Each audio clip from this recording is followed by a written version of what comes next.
Yo, yo, yo, yo, yo. Hello, you beautiful nerds. This is the Bantha Bunch Show, and this is your favorite cousin's favorite cousin, Bill. And tonight, I'm joined by the one, the only, at least that's what he tells us, allegedly, Producer T. Yep. You can only see me one at a time, unless you're in Japan right now. I'm the other ones. That's right. Well, no, that's Chinese. Never mind. I will save my racist joke for something else later. What is happening, Producer T? How you doing, man? How you doing? Not bad. Trying to figure out what all shows we got to be discussing next. Some of them are starting to end. But we got shows that are about to begin again. So we're in that weird little cusp of, I guess we could talk about topical stuff because there's a lot of stuff going on right now, I guess. There's a lot of stuff going on, man. You know, that's what the much more for is for in the in the title description. You know, because sometimes I put something in the title and then we don't even get to it because there's other stuff that's going on. So much other things going on in the world. This is the Bantha Bunch Show, you guys. We do this every Thursday, 7 p.m. Pacific time. Every Thursday, 7 p.m. Pacific time. I am under the weather today. So every once in a while, I'm going to have to take like a deep breath like that. It's not because I'm losing my train of thought, and it's not because I'm scared. It's because I can't breathe. And that's really all it is. So do appreciate everybody who is watching on the Drunk Banthas channel, everybody who's watching on Nerds at Night, and everyone who's watching on Twitter from drunk_Banthas or social media formerly known as Twitter. If you're watching on there, shout out to you. Please give us a like, subscribe. Let us know that you're out there by chatting and commenting. Share this with your cousin, your uncle, your brother, your sister, your grandmama. Your granddaddy probably don't like this, but share it with him anyway. Share it with everybody. Shout out to Kirsten. She's not feeling well. She was going to join us today because Baby Reindeer is pretty crazy, and we're going to be talking about that today. We're also going to be talking about some nerd news, and we're going to be talking about some other bullshit because Terry hasn't finished Baby Reindeer yet, so we want to give him a chance to finish it without spoiling it for him. But hold on, what's up? Oh, Othelius says, "What it do, man?" You know what I'm saying, bro? I'm just out here doing it, trying to be, you know, the best man I can be, man. Batman, Spider-Man, X-Man. I tried to talk to my ex, man. And she wanted. Oh man, speaking of X-Men, have you seen the Airbnb I just been seeing videos of it, and it's been like other black creators, so I've been not really wanting to watch it because I've been hating on it so much and being like, well, why not us? Why not us? But yeah, I've been seeing a couple clips of it. Very, very envious. Congratulations to them. They are doing their thing to get invited, but yeah, I don't know why I didn't get invited. I saw a black gay comic book got invited, but he's also in the in the New York area. So I guess it makes sense. Apparently it was, man, I don't know why my shit is cracking. Is this better? Okay. Is that not it? Apparently, this was in the area that the mansion's supposed to be in. Yeah. I guess based in like where they're supposed to live at in America, right? Where are the X-Men supposed to be from? I thought they were like always like upstate New York or some shit. Yeah, I think it's Westchester, New York State. Well, okay, so this is in Westchester for sure. So I'll have to look it up and see exactly where they from. Let's see here. I'm trying to pull up the image here. This is crazy. Like you could go through the entire mansion. He just got a big ass sentinel head sitting right there. You know what? Mhm. I'm gonna go to Instagram real quick and pull up Black Gay Comic Book Geeks post because he had a nice little tour.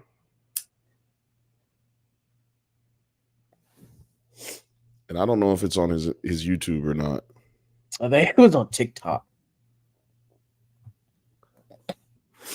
Or not. I saw someone. It was on TikTok. He probably posted it on both.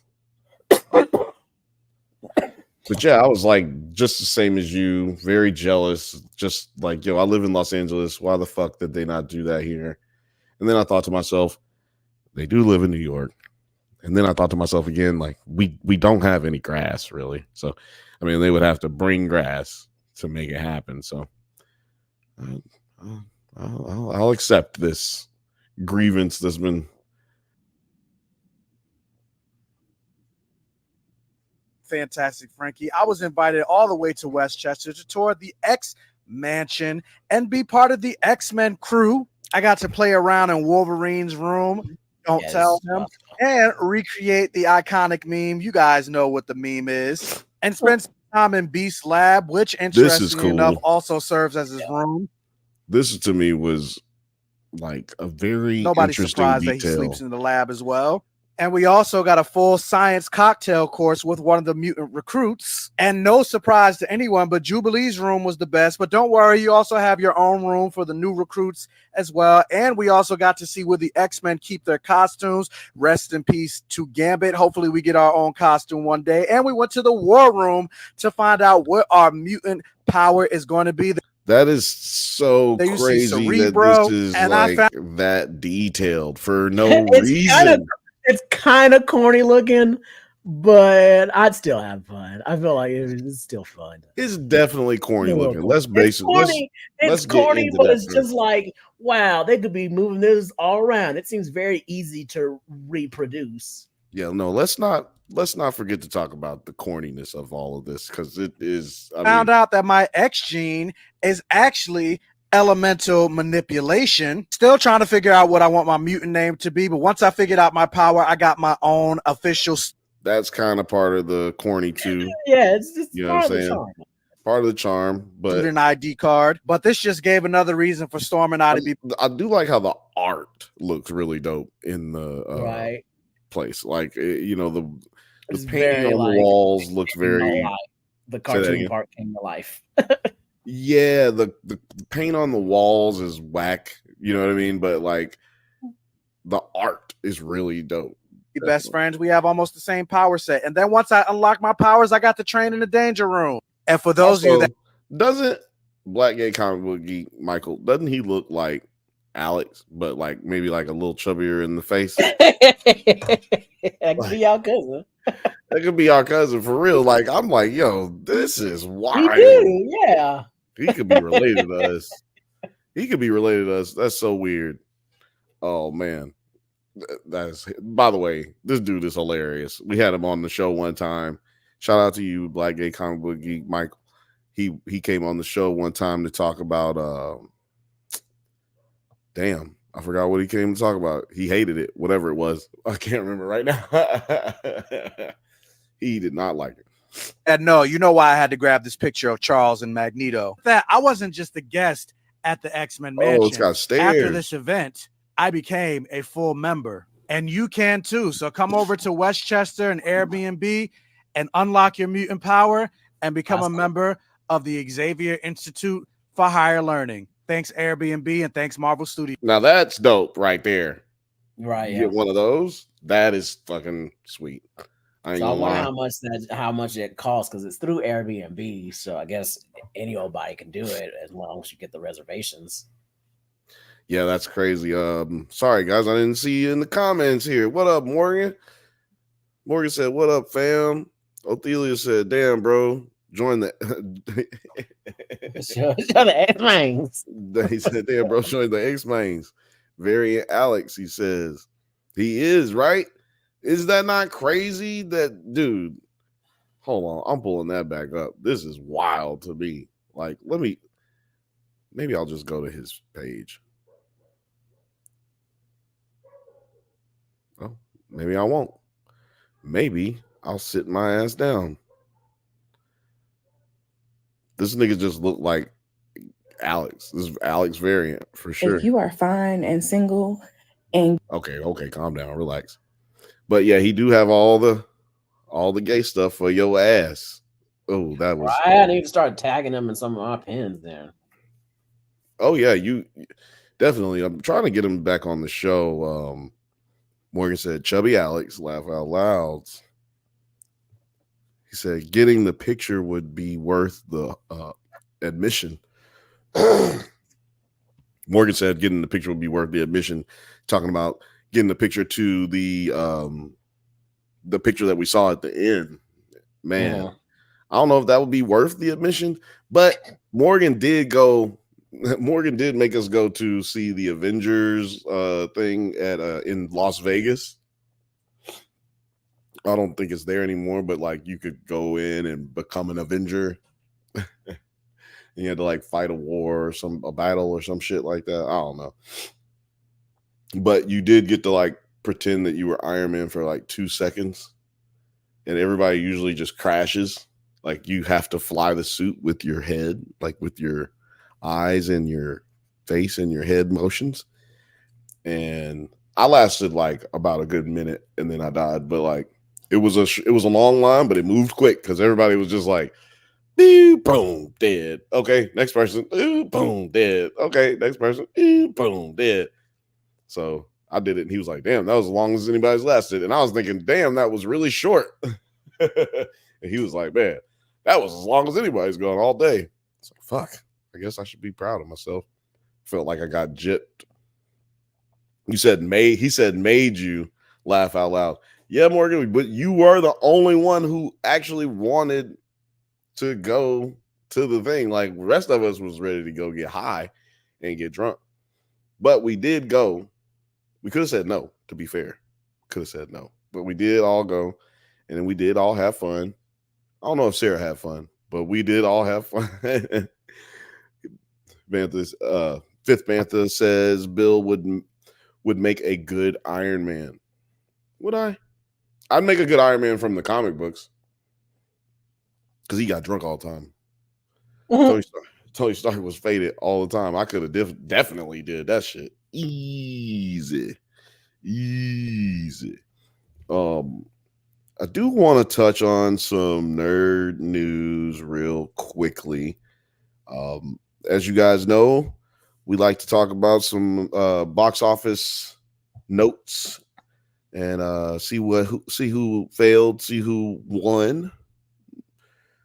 I don't believe there's any real failures in Hollywood because they all getting paid way too much to do pretending time. But let's see what it says here. I'm going to go through these quick because I end up talking about them way too long, I feel like sometimes. So here we go. Excuse me. Sorry. Starting at number 10. Debuted at number 10. Boy Kills World. With $1.67 million, aiming for cult status amongst niche audiences. Yeah, it sure fucking is, because I know the type of people who would make something cult status and they love it, while I'm just like, I'm not really interested in it. Did you see it? No, I saw the trailers and read up on it, and I'm just, it's like, okay, it's not my thing. So, I mean, for me, if it's not like a big name draw, for me, a niche movie needs to be in the horror category for me to be interested. Really, so that's kind of like my big thing. Is like I'm waiting for some horror movies to come out. No gun porn for you. Yeah, not really. Which is what this seems like: gun porn, kung fu porn, film. Yeah. It's a John Wick. It's like a good one, which was by Alex. I think it was Alex Garland who did Hardcore Henry. I thought that was fun. Yeah, so Boy Kills World appears to be a cross. I mean, like a step above, like not Bodyguard. I always want to say Bodyguard, but stunt guy action movie. shit. Like it's a step Yeah. above that. Like, but then it's a step below John Wick and all that stuff. Apparently, I haven't seen it. Alex saw it. He didn't like it. He thought it was really bad. He did have a lot of expectations going into it. Not like expectations in the sense that he knew what was going to happen and he was interested to see how they did it. It was more expectations in the sense that, like, you got the Skarsgård. The trailer was it a good story. Like, well, he said that's the thing. The story is there's a lot of great story there. They just didn't really touch on a lot of it, is what he was saying. I feel like the story is told out. Came up with a good plot, but they just executed it poorly. They just tried to basically just be the action kung fu movie, and without telling any of the story, really, they just like. He said, "Look, it's action in the motherfucker. Like, if you want action, you could just go straight through it. Boom, boom, boom, boom, boom. Like, you're gonna get your shit rocked." But at the same time, he felt like they sacrificed the story to do that because you had a really dope story. Alex doesn't watch trailers, but he watched this one because I sent it to him, and he was like, "Man, I really thought he's like, there's more in the trailer." Story-wise than there is in the movie, which I thought, man, maybe that's what they did. Maybe they made the trailer seem more interesting because they knew they didn't really get enough of they didn't get enough of the story out in the movie. So we got to tell people what the movie is about before they go see it. And then when they see it, then they'll be like, "Oh, well, I already know what's going on, but I just need to see all the action scenes now." And they had really good actresses in this movie. It just seems like they were wasted. Apparently, I haven't seen the movie yet, but according to Alex, it gets a thumbs down. Well, Alex's ratings are: I hated it, I didn't like it, I liked it, I loved it. And this one gets I didn't like it. So put that wherever you put it for it to make sense to you. I don't know. But so if you don't like Alex's ratings, that means you'll like the movie. If you do like Alex's ratings, then that means maybe you might not like it. I don't know. I did watch a really crappy gun porn movie, action porn movie yesterday. Can't remember the name of it, but it had Michael Jai White in it. It's one of his movies that he produced. Oh yeah. But anyway, at number 9 on the the budget was 18 million, so it made 1.8 million. with a budget of 18. Damn. I mean, damn. Have we got that sound yet? The failures noise from Price is Right? I don't think so. We don't. Oh man, because that's the perfect time to do it. It is. Why don't we have that? That is just. We gotta get it. We gotta fix it. All we got is this.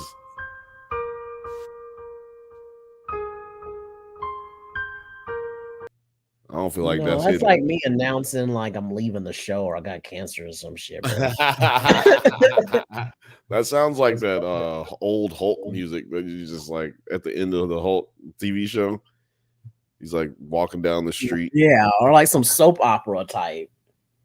Let's see what this one. Robe, a well scrubbed, hustling robe. Well, that maybe I don't know. Well, we got to get it. We got to get one better.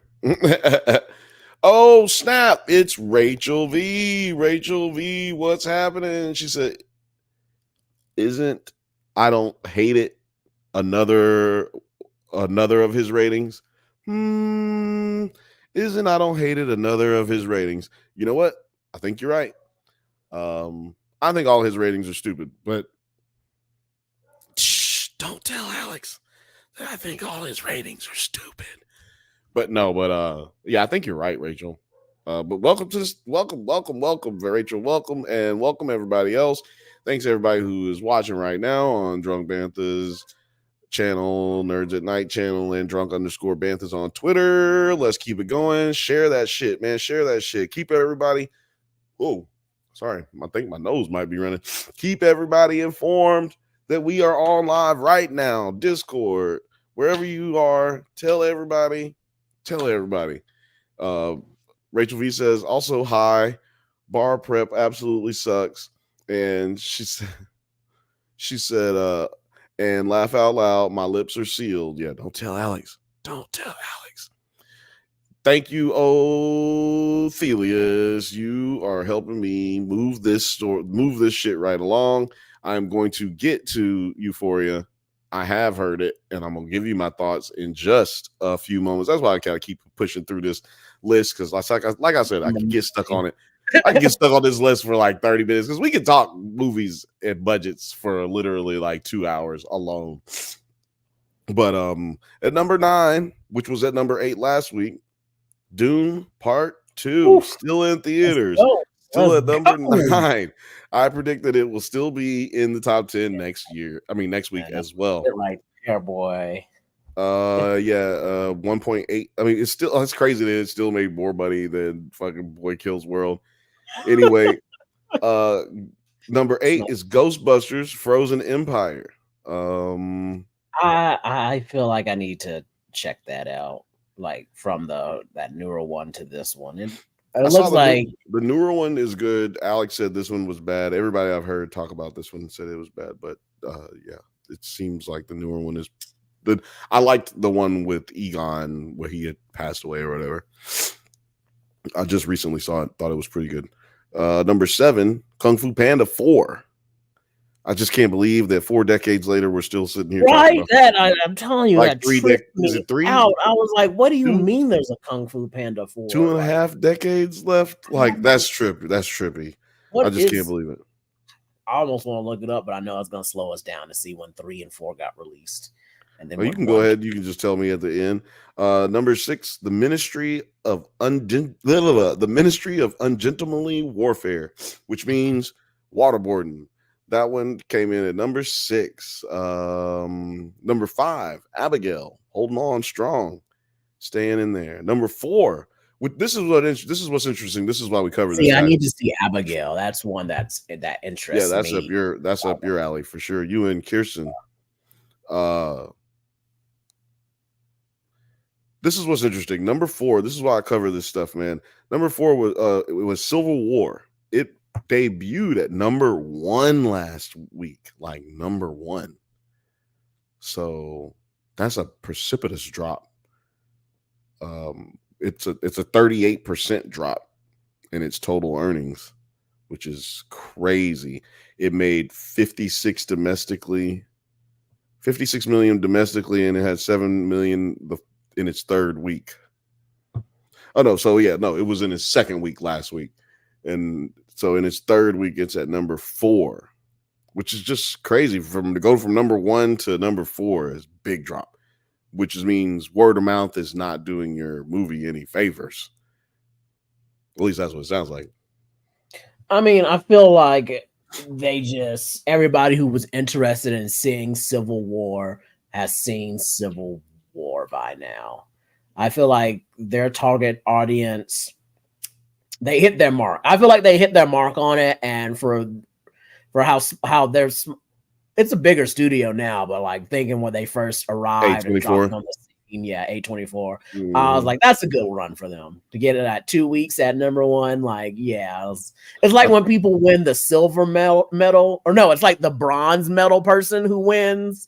It's like, if you get silver, you're fucking pissed. You're number 2. Fuck that. You were so close to getting the gold, but bronze, you probably didn't have no chance, but hey, boy, you placed. Good job. Yeah, you did. Right. Or it's like the nigga who never. It's like the nigga who never placed, but he made bronze the last time that he was gonna run. It's like, well, shit. At least I got up in here. Right. Yeah. So. That's a good comp. Shout out to them. There's nothing wrong with that. I'm merely nothing wrong with bronze, but I'm just saying, like, yeah, I'd be mad if I won silver though.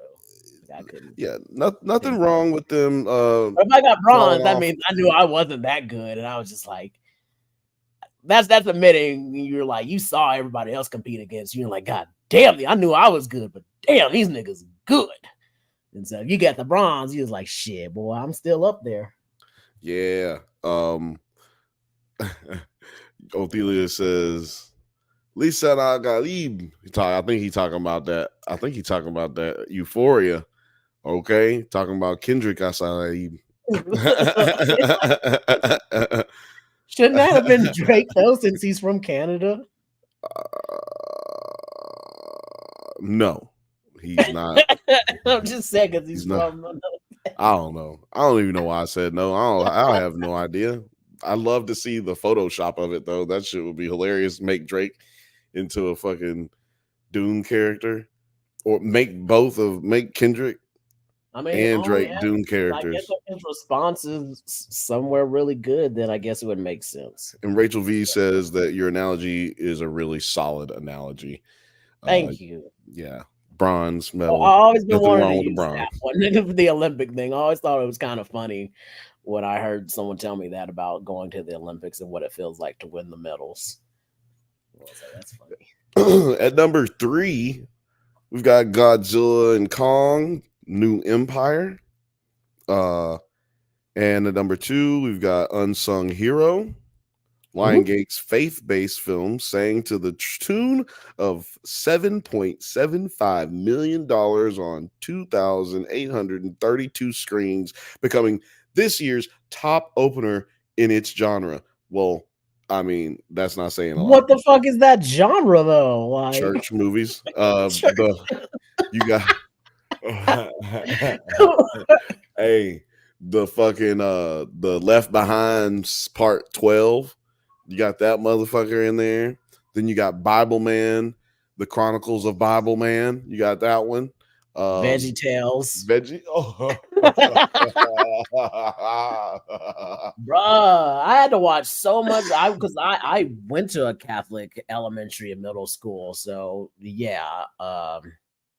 And that was the first time. That's when people were like, it surprised me when people didn't know that the Lion, the Witch, and the Wardrobe was an allegory for Jesus. And I was like, yeah, I didn't fucking know that shit. Man, I'm so glad that we got to read that because it wasn't your traditional Bible stuff and got to watch the movie and too, or the cartoon. Ophelia said Canadians are banned from speaking for the next 72 hours. And that would put them like over 100 hours deep in silence right now, because basically don't say not a goddamn thing till Monday. God damn it. Take the weekend off, okay? Because you can't talk till Monday unless if you're Canadian. Unless you're watching right now. Man, like Black Canadians are taking all kinds of L's. I mean, now Drake and then first Tory Lanez. That's right. He in jail. Like Black Canadians need to stop. I need to get hard out here for a Black Canadian pimp. Y'all taking L's, right? Andrew Wiggins took a L. He's a basketball player. Took a L. Who else? Who else is Canadian and Black? Like Shea Gilgeous-Alexander. I only know athletes that are Canadian and Black. I'm sorry, people. This isn't everybody on here don't watch sports, but everybody on here don't not watch sports either. So it's a weird balance that I have to maintain on this show, being that I'm watching the NBA playoffs on my phone right now. So anyway, y'all might think I can't read good, but I actually just be watching basketball on my phone, which I can't find my phone. This is a sad story. Anyway, there it is. All right. And so number 2 was Unsung Hero, which I don't know. Who was the unsung hero? God. Anyway. And number 1, which should be at no one's surprise, is Challengers, Amazon MGM's romantic sports drama starring Zendaya, debuted at $15 million domestically and $9 million international, hitting a global total of 25 mil. Y'all niggas. Hold on, am I reading this right? Velocipaster. Oh, that's gotta be a Christian movie name. And let me tell you something. It's about a pastor that can turn into a velociraptor. What? People He just fights straight. for good, though. Who actually steals from Tammy and the T-Rex?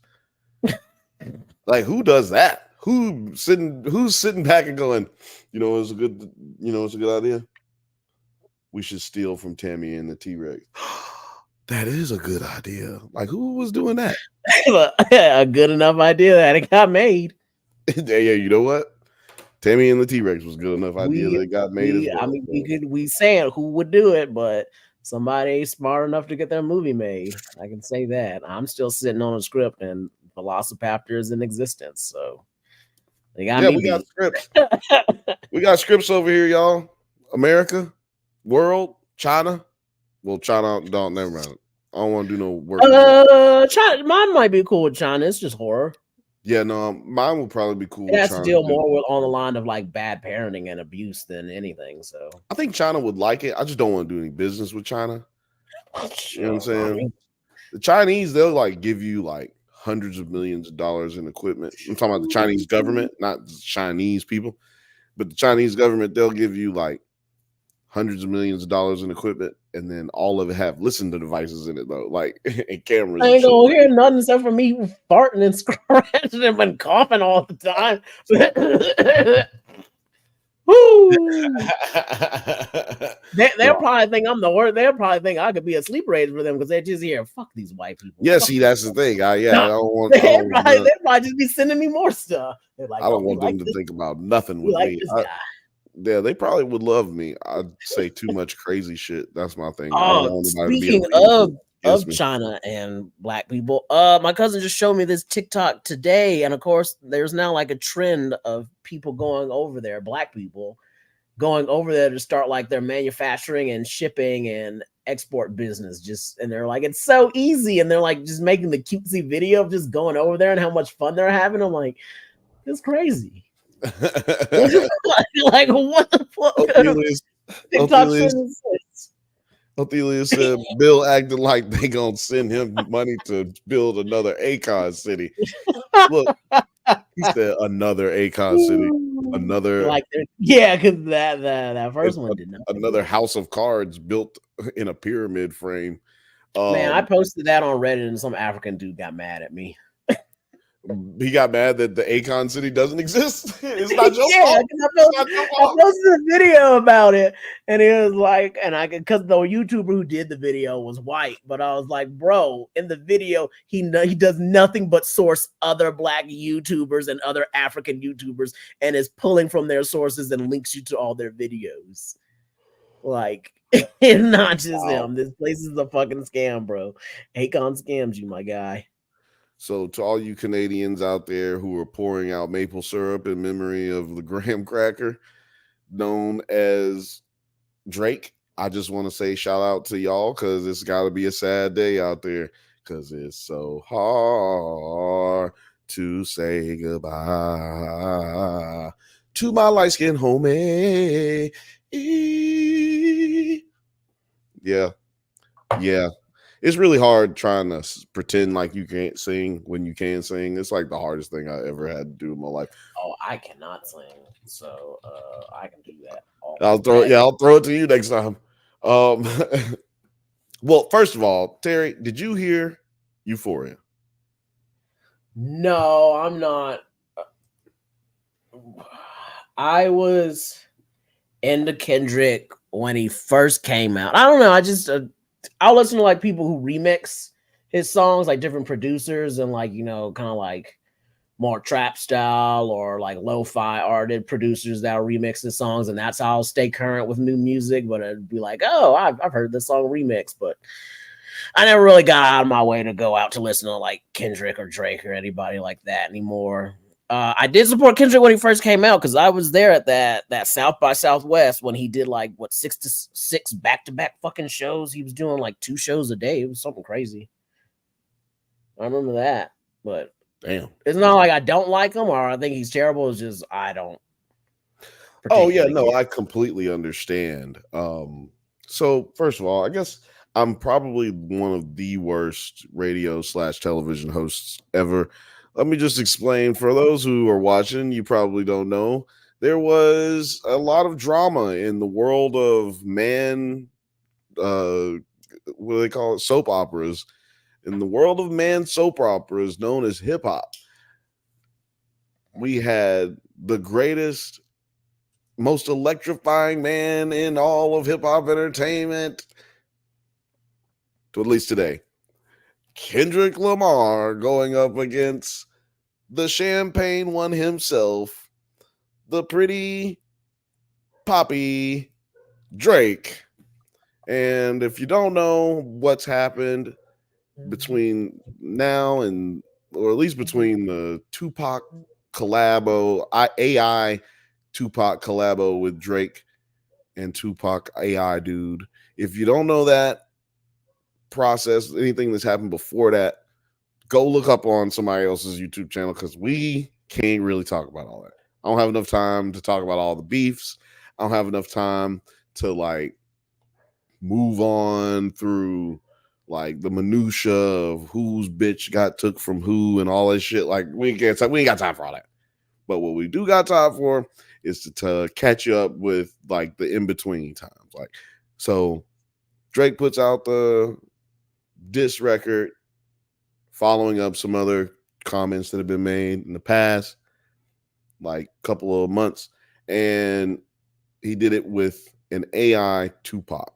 Now, I only heard a little bit of it, didn't really care for it. I felt like it's disgusting. I don't think it's cool for you to take dead people and use their voice if they did not write it. If he wrote something and he had rights, you know, he like got rights to it and wanted to do a collab type thing, like, you know, you heard about that kind of stuff, like Eminem doing songs with Pac and Biggie because he got the files, he got the stems and shit. I'm good with that.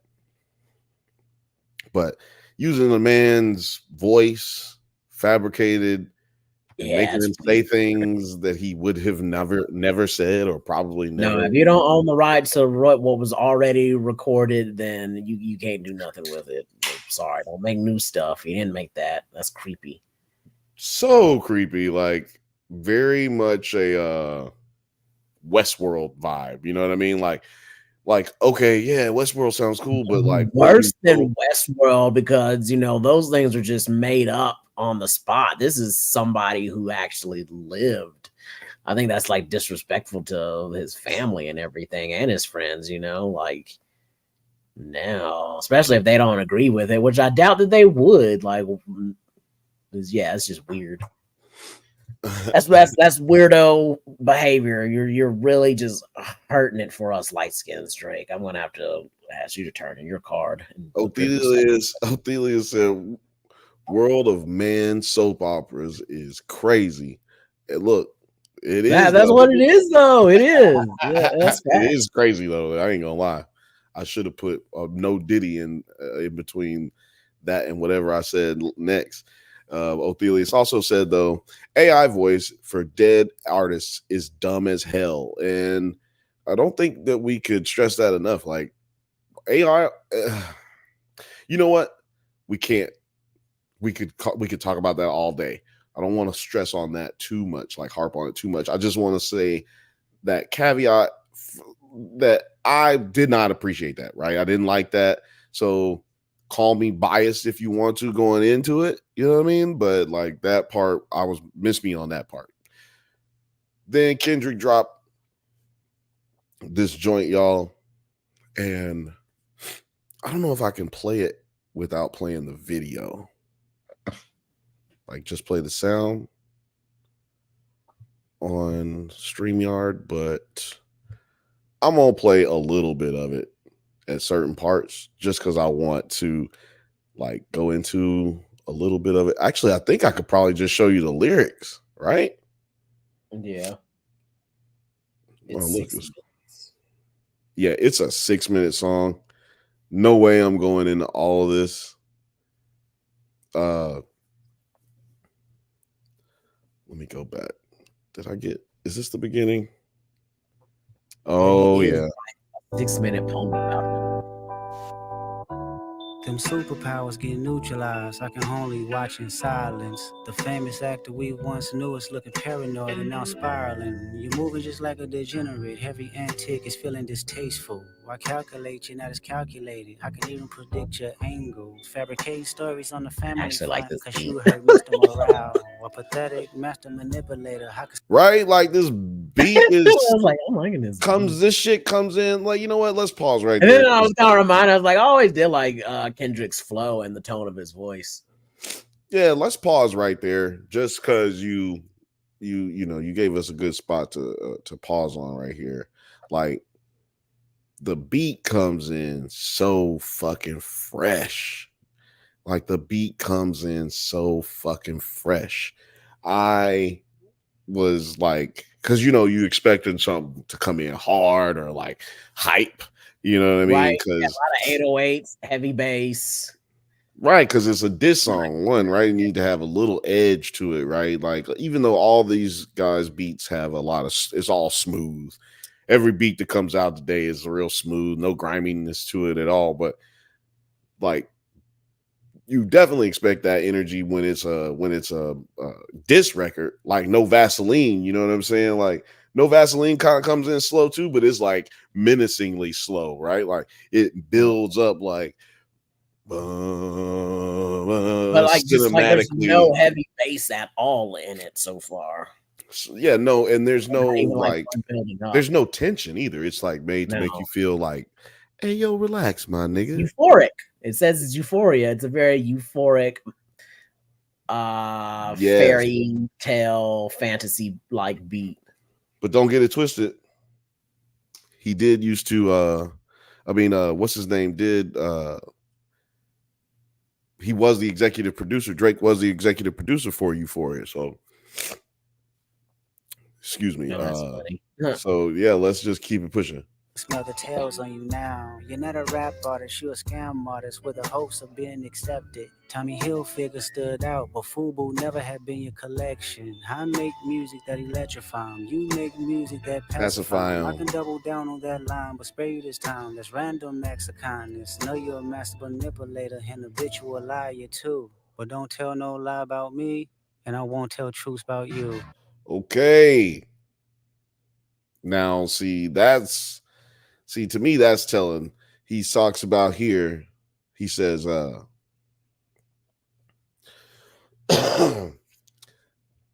want to go before that. Yeah. How I make music that electrify them. You make music that pacify them.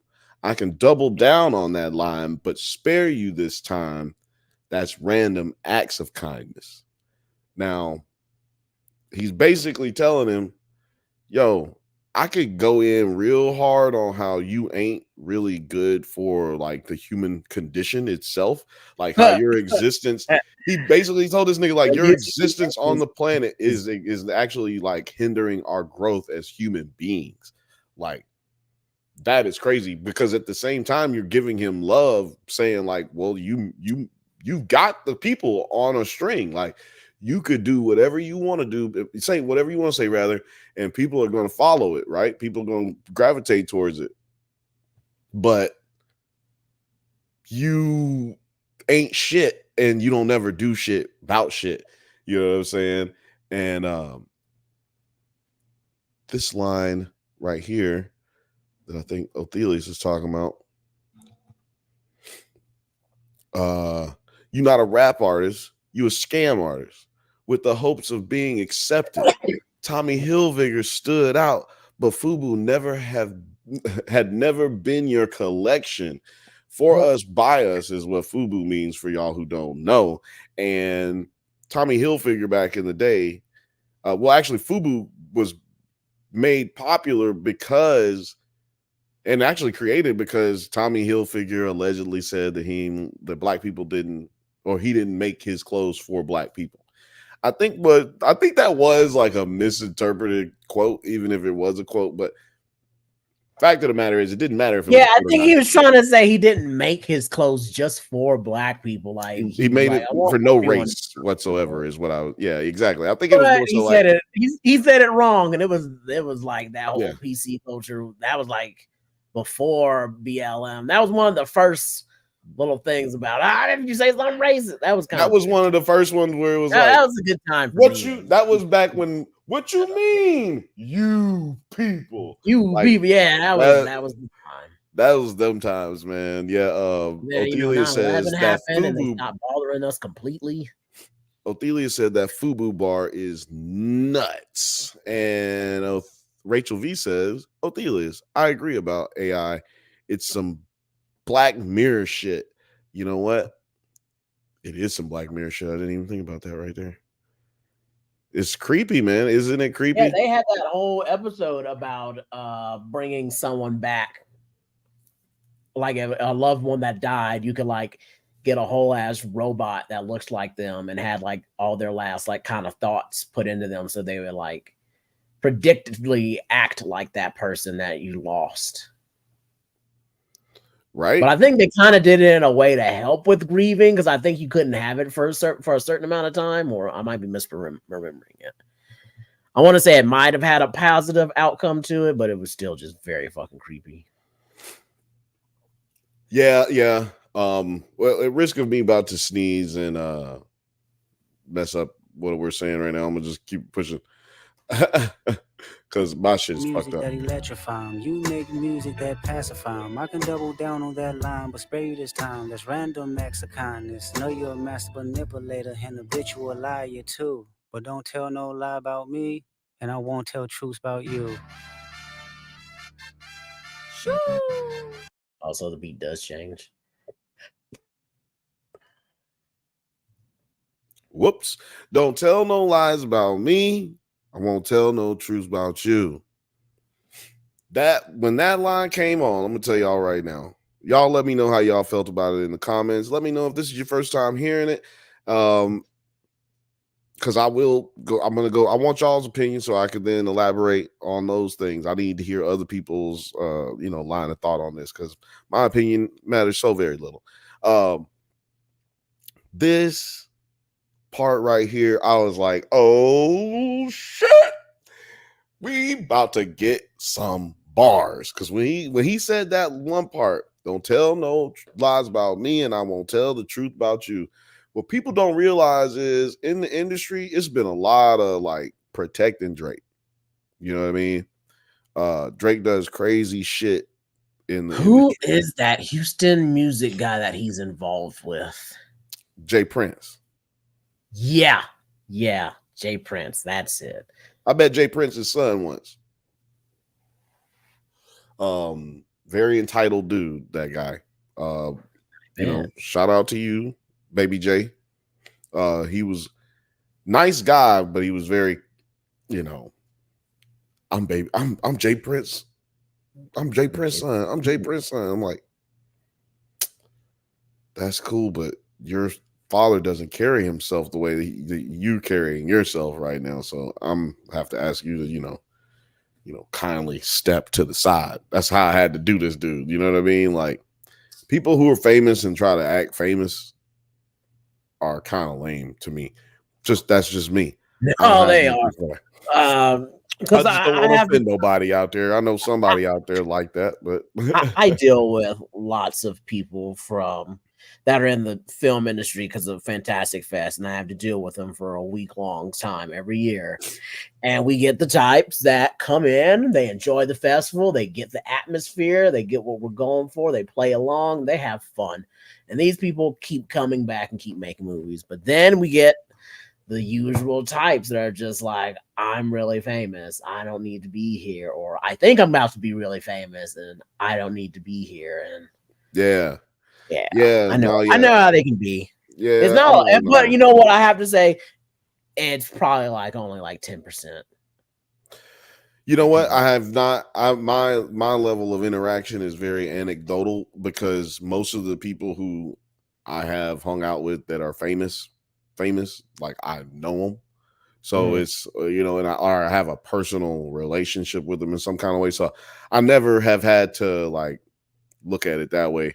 Like there's some good apples and bad apples. Like I only know a few apples. So I've had a few good experiences and I've had some bad experiences, but such as my good experience really way outweigh the bad experience. Right. It's kind of just like anything, right? Like you work at a fucking office building somewhere. It's going to be the same situation. Like, it's only like that nigga Bobby. He keep fucking with you every fucking day. Like, it's something about Bobby. You don't like him. You don't know why you don't like him, but you don't like him. Everybody else is cool though. You know what I'm saying? Like, but Bobby is just a little bit much. You know what I'm saying? So, but yeah, and it tends to stand out more in entertainment just because motherfuckers is like whole assholes sometimes with it. You know what I mean? Like, and this is supposed to be a cool, chill space wherever you're in with entertainers. Usually it's like a cool, chill space, and then somebody's being a fucking weirdo or asshole. It's like, yo, man, calm the fuck down. Yeah, But, bring it down. It ain't even like that. Like, everybody's just chilling, having a beer, eating some barbecue, and I said that to say all that. I said all that to say that this motherfucker Drake gets a lot of passes. You know what I'm saying? Because he's fucking mega rich, right? And if there's anything that we've learned about Hollywood and about the show that we were about to talk about later in Baby Reindeer, like entertainment in general, people will do anything or not do anything to make sure they get famous. People will do anything, degrade themselves, let you run over them, whatever it is. They'll like chip away pieces of themselves just so they can say that they was around you as a famous person or around whatever opportunity that they can get, or they see themselves in a position to be able to achieve. They will sacrifice everything that they are just to get that. And you have a lot of that in Hollywood where people just won't say nothing to not just Drake. It's not like Drake is. And I was gonna speak on that a little bit where I was about to say, but like, you know, I said that it's only like 10% is bad, and you know, there's way more good than bad. But like when the bad happens, it can be real bad, you know? Real bad. And like it can end people's careers. It could harm people physically, sexually. It could there's many things that can happen, but in this situation, you really have people sitting hidden the sidelines because they just don't want to say nothing to that. Then Drake can go in there and ruin their career.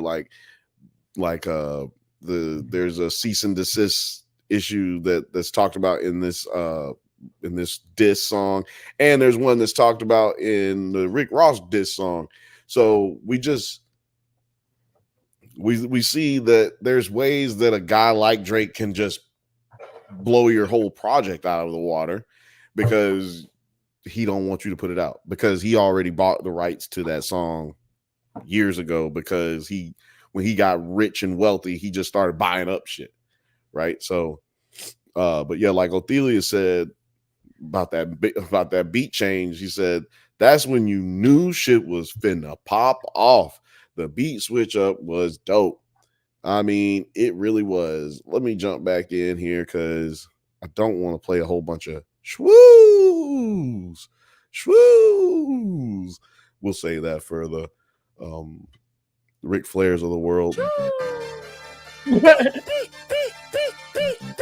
Yeah, I'm out the way, yeah, I'm low, okay. Yeah, the island right here is remote, okay. I ain't thinking about no reaper, nigga, I'm reaping what I sow, okay. Got a Benjamin and a Jackson all in my house, like I'm Joe, okay. Hellcat, met his homeboys in them types LA solo, okay. Everybody wanna be demon till they get chipped by your throwaway. And I might do a show a day. What's a lame? Always a lame. Oh, hold on now. I want to point out, everybody want to be demon till they get chipped by your throwaway.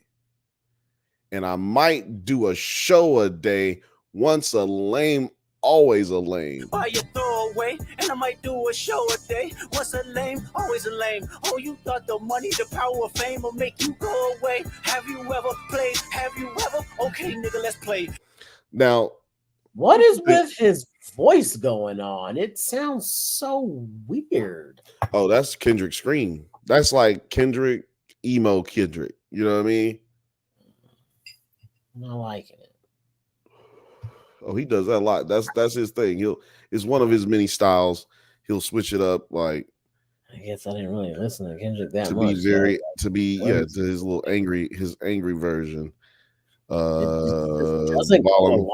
Rachel V says, does this make Drake the Disney of rappers then? Oh, no, he's like a Nickelodeon rapper. Oh man, Diddler, because he's a diddler. I don't know.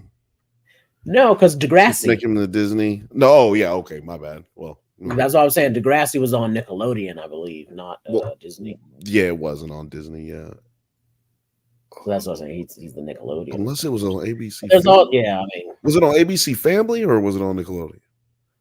I thought Degrassi was on Nickelodeon. Yeah, I have no idea. I didn't really watch Degrassi. I remember seeing this big head ass nigga one time on TV, but I never really watched it. I just thought it was dumb.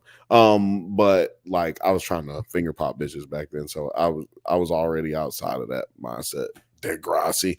Anyway, I would say, does this make Drake the Disney of rappers? Then I don't know. I might have backed up into that. Like that wasn't my intention. I might have backed up into that though.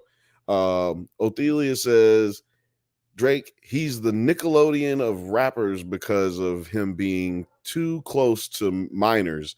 That's what I was thinking. That's what I was saying. That's why I always was kind of like, this nigga be hanging out with 20-year-old, 19-year-old girls. That's weird.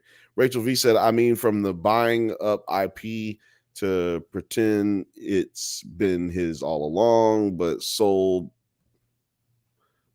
point about Nickelodeon. Solid point about Nickelodeon. Let me tell you this. As far as Disney comparison, he'd be more of a Microsoft. You're buying up everybody's property to make sure that so that you can then take all their swag. Or Facebook does it now. They buy up all the intellectual properties so that then they can incorporate your technology, whatever your app that you did, whatever program you've created. They incorporate it into their system, and then you get paid out in perpetuity. But you never actually get to create something new, right? So he has the ability to do that as a businessman. Outside of being a rapper, Drake has the ability to kill a project if he has enough connections to that project. He can end up toileting your whole shit. Or he could call a radio station and say, well, I'm never gonna give you guys any exclusives. I'm never gonna, do an interview with you guys again if you play this song. Those types of things. Power moves can be made. Excuse me. So anyway, I don't know how we got back on that, but we're gonna keep it going. I might do a show a day. What's a lame? Always a lame. Oh, you thought the money, the power of fame will make you go away. Have you ever played? Have you ever? Okay, nigga, let's play. Have you ever walked your enemy down like with a poker face? Have you ever paid $500,000 like to an open case? Well, I have, and I failed at both, but I came out straight. I hate when I rap or talk about guns, then somebody died, they turn into nuns, then hop online like pray for my city. He faking for likes and digital hugs. His daddy a killer, he wanna be shady. They must have forgot. All right, I gotta. That they done. He faking for likes and digital hugs. His daddy a killer, he wanna be nuns, then hop online like pray for my. Now I just wanted to play this part again because, first of all, Morgan says, y'all see Don Schneider is suing the documentary people? No, I did not. And I want to talk about that later because I think he has a really good case against them. But and then no grounds for defamation or slander. It's all true, but I'm not surprised he's trying it.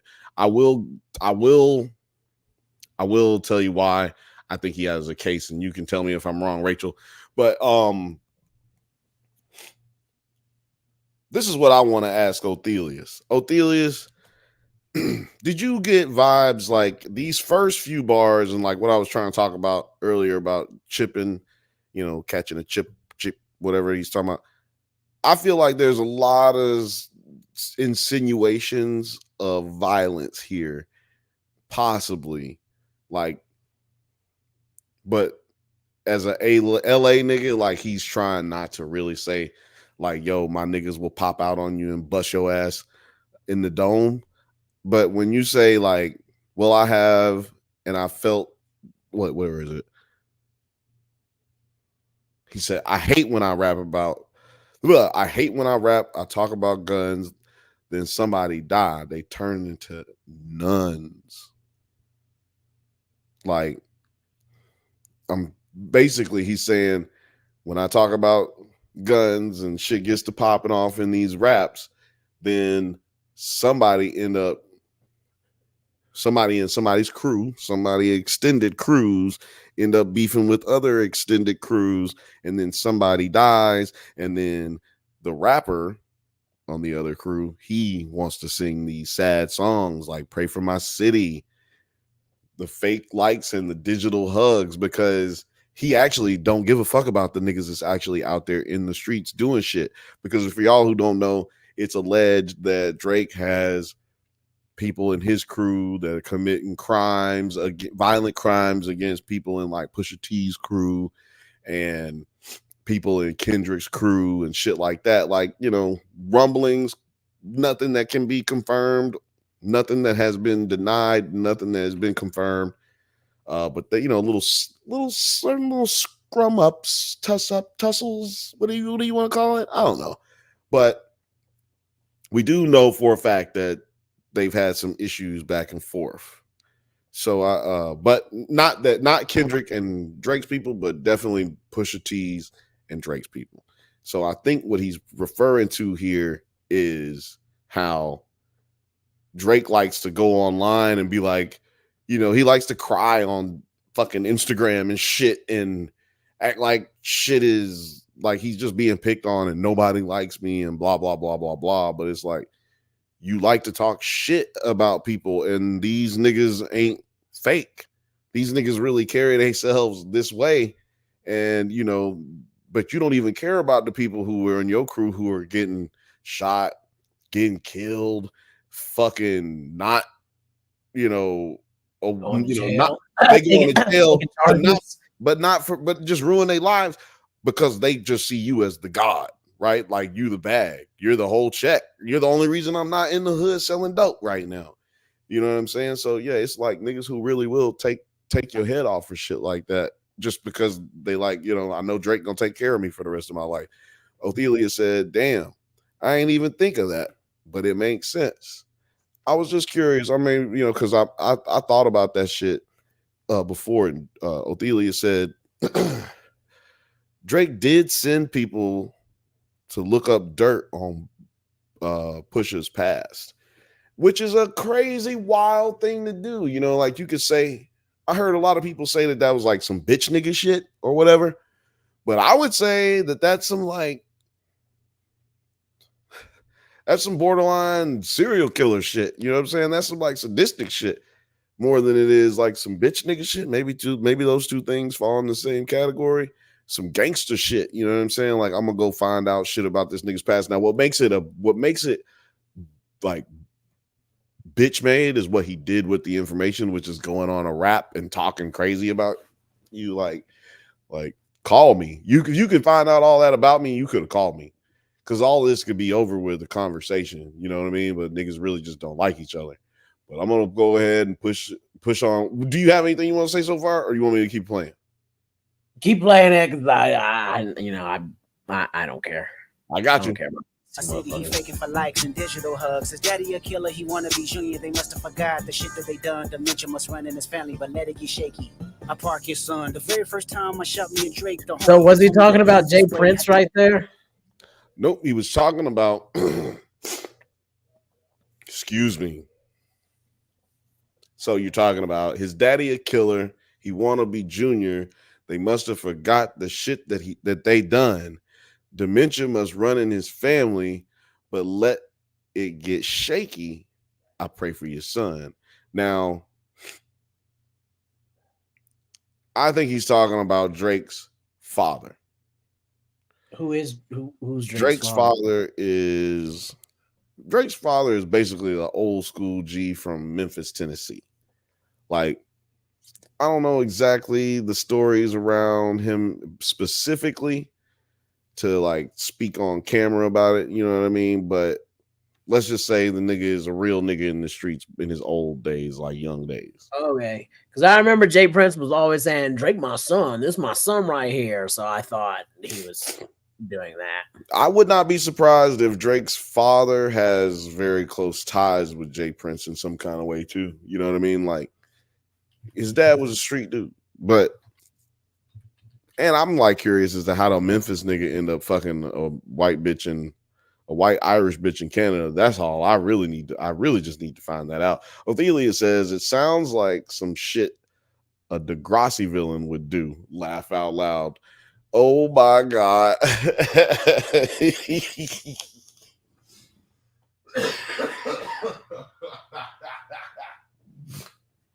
Ah, man. Yeah. For y'all who don't know, he's talking about Drake sending people to find shit on Pusha T's past. That does sound like a Degrassi supervillain. Like who? I mean, that's some Mean Girl shit. Mean Girl shit, man. Yes. Mean Girl shit. That is weird. I park your son. The very first time I shot me and Drake, the homie had told me to aim it this way. I didn't point down enough. Today I show you I learned from those mistakes. Somebody had told me that you got a ring. On God, I'm ready to double the wage. I'd rather do that than let a Canadian nigga make Pac turn in his grave. Which is that speaks to what we've been talking about. What the fuck? Why would you do that? That was dumb. Why did you use Pac in your fucking AI bullshit? Why not do a fucking song with Drake, like young Drake AI, and do your old Drake AI? Like, I mean, you do your regular Drake shit, and then you do old Drake. I don't know, something better than that. You know what I mean? It was just weird. I just don't like that shit. I don't like that shit at all, man. Fucking Ophelia said, Drake is a mean girl. Dead. Oh my God. I'm trying to tell you, Drake is a mean girl. Drake is like a straight hoe ass nigga, though, for real. I think I said that I'm saying it on television. I'm saying it to all of you watching. Drake is a hoe ass nigga. There it is. You heard it here first. If you didn't hear it anywhere else before, you heard it here first. You got shit twisted. What is it? The braids? I hurt your feelings. You don't work with me no more. Okay. There's 3 ghosts left, and I see 2 of them kissing and hugging on stage. I love her to death, and in 8 bars I'll explain that phrase. It's nothing nobody can tell me. I don't want to talk on no celly. I got language barriers. There's no accent you can sell me. You're cold and I. Tell you. I just wish I could really talk shit on Drake, but I owe him one. I'm a selfish nigga. The crown is heavy. I pray they my real friends. If not, I'm YNW Melly. I don't like you popping shit at Pharrell. For him, I inherit the beef. Yeah, fuck all that pushing P. Let me see you push a T. You better hard spinning again on him. You think about pushing me. He's Terrence Thornton. I'm Terrence Crawford. Yeah, I'm whooping feet. Now that line, push a T. You won't push, you push a T, but you wouldn't push a me. That that line where he's talking about push a T, he's talking about how, okay, let me read it. Yeah, fuck all that pushing P. Let me see you push a T. Now, that's a line from one of the first Drake disses of all time, which is Joe Budden's diss to Drake. He said, I see you'll push at me, but you wouldn't push a T. Did he say, let me see you push a T? Oh, yeah, no. Yeah, look, yeah. Othelius is in the comments. He's talking about it. Let me see you push a T. Like, seriously, he's taking little jabs at him from the past jabs. Like, he's doing, like, little cultural references while also killing this motherfucker at the same time, because later on he's going to talk about how he hate how he do this, he hate how he do that, he hate his shirt, he hate his face, he hate, you know what I'm saying? He like say I hate this nigga, because DMX did that famously at least twice on the Breakfast Club. So you can see him using like cultural references, and then he's going to talk about how he, is fucking up the culture here in a few. So we can just keep going. You think about pushing me. He's Terrence Thornton. I'm Terrence Crawford. Yeah, I'm whooping feet.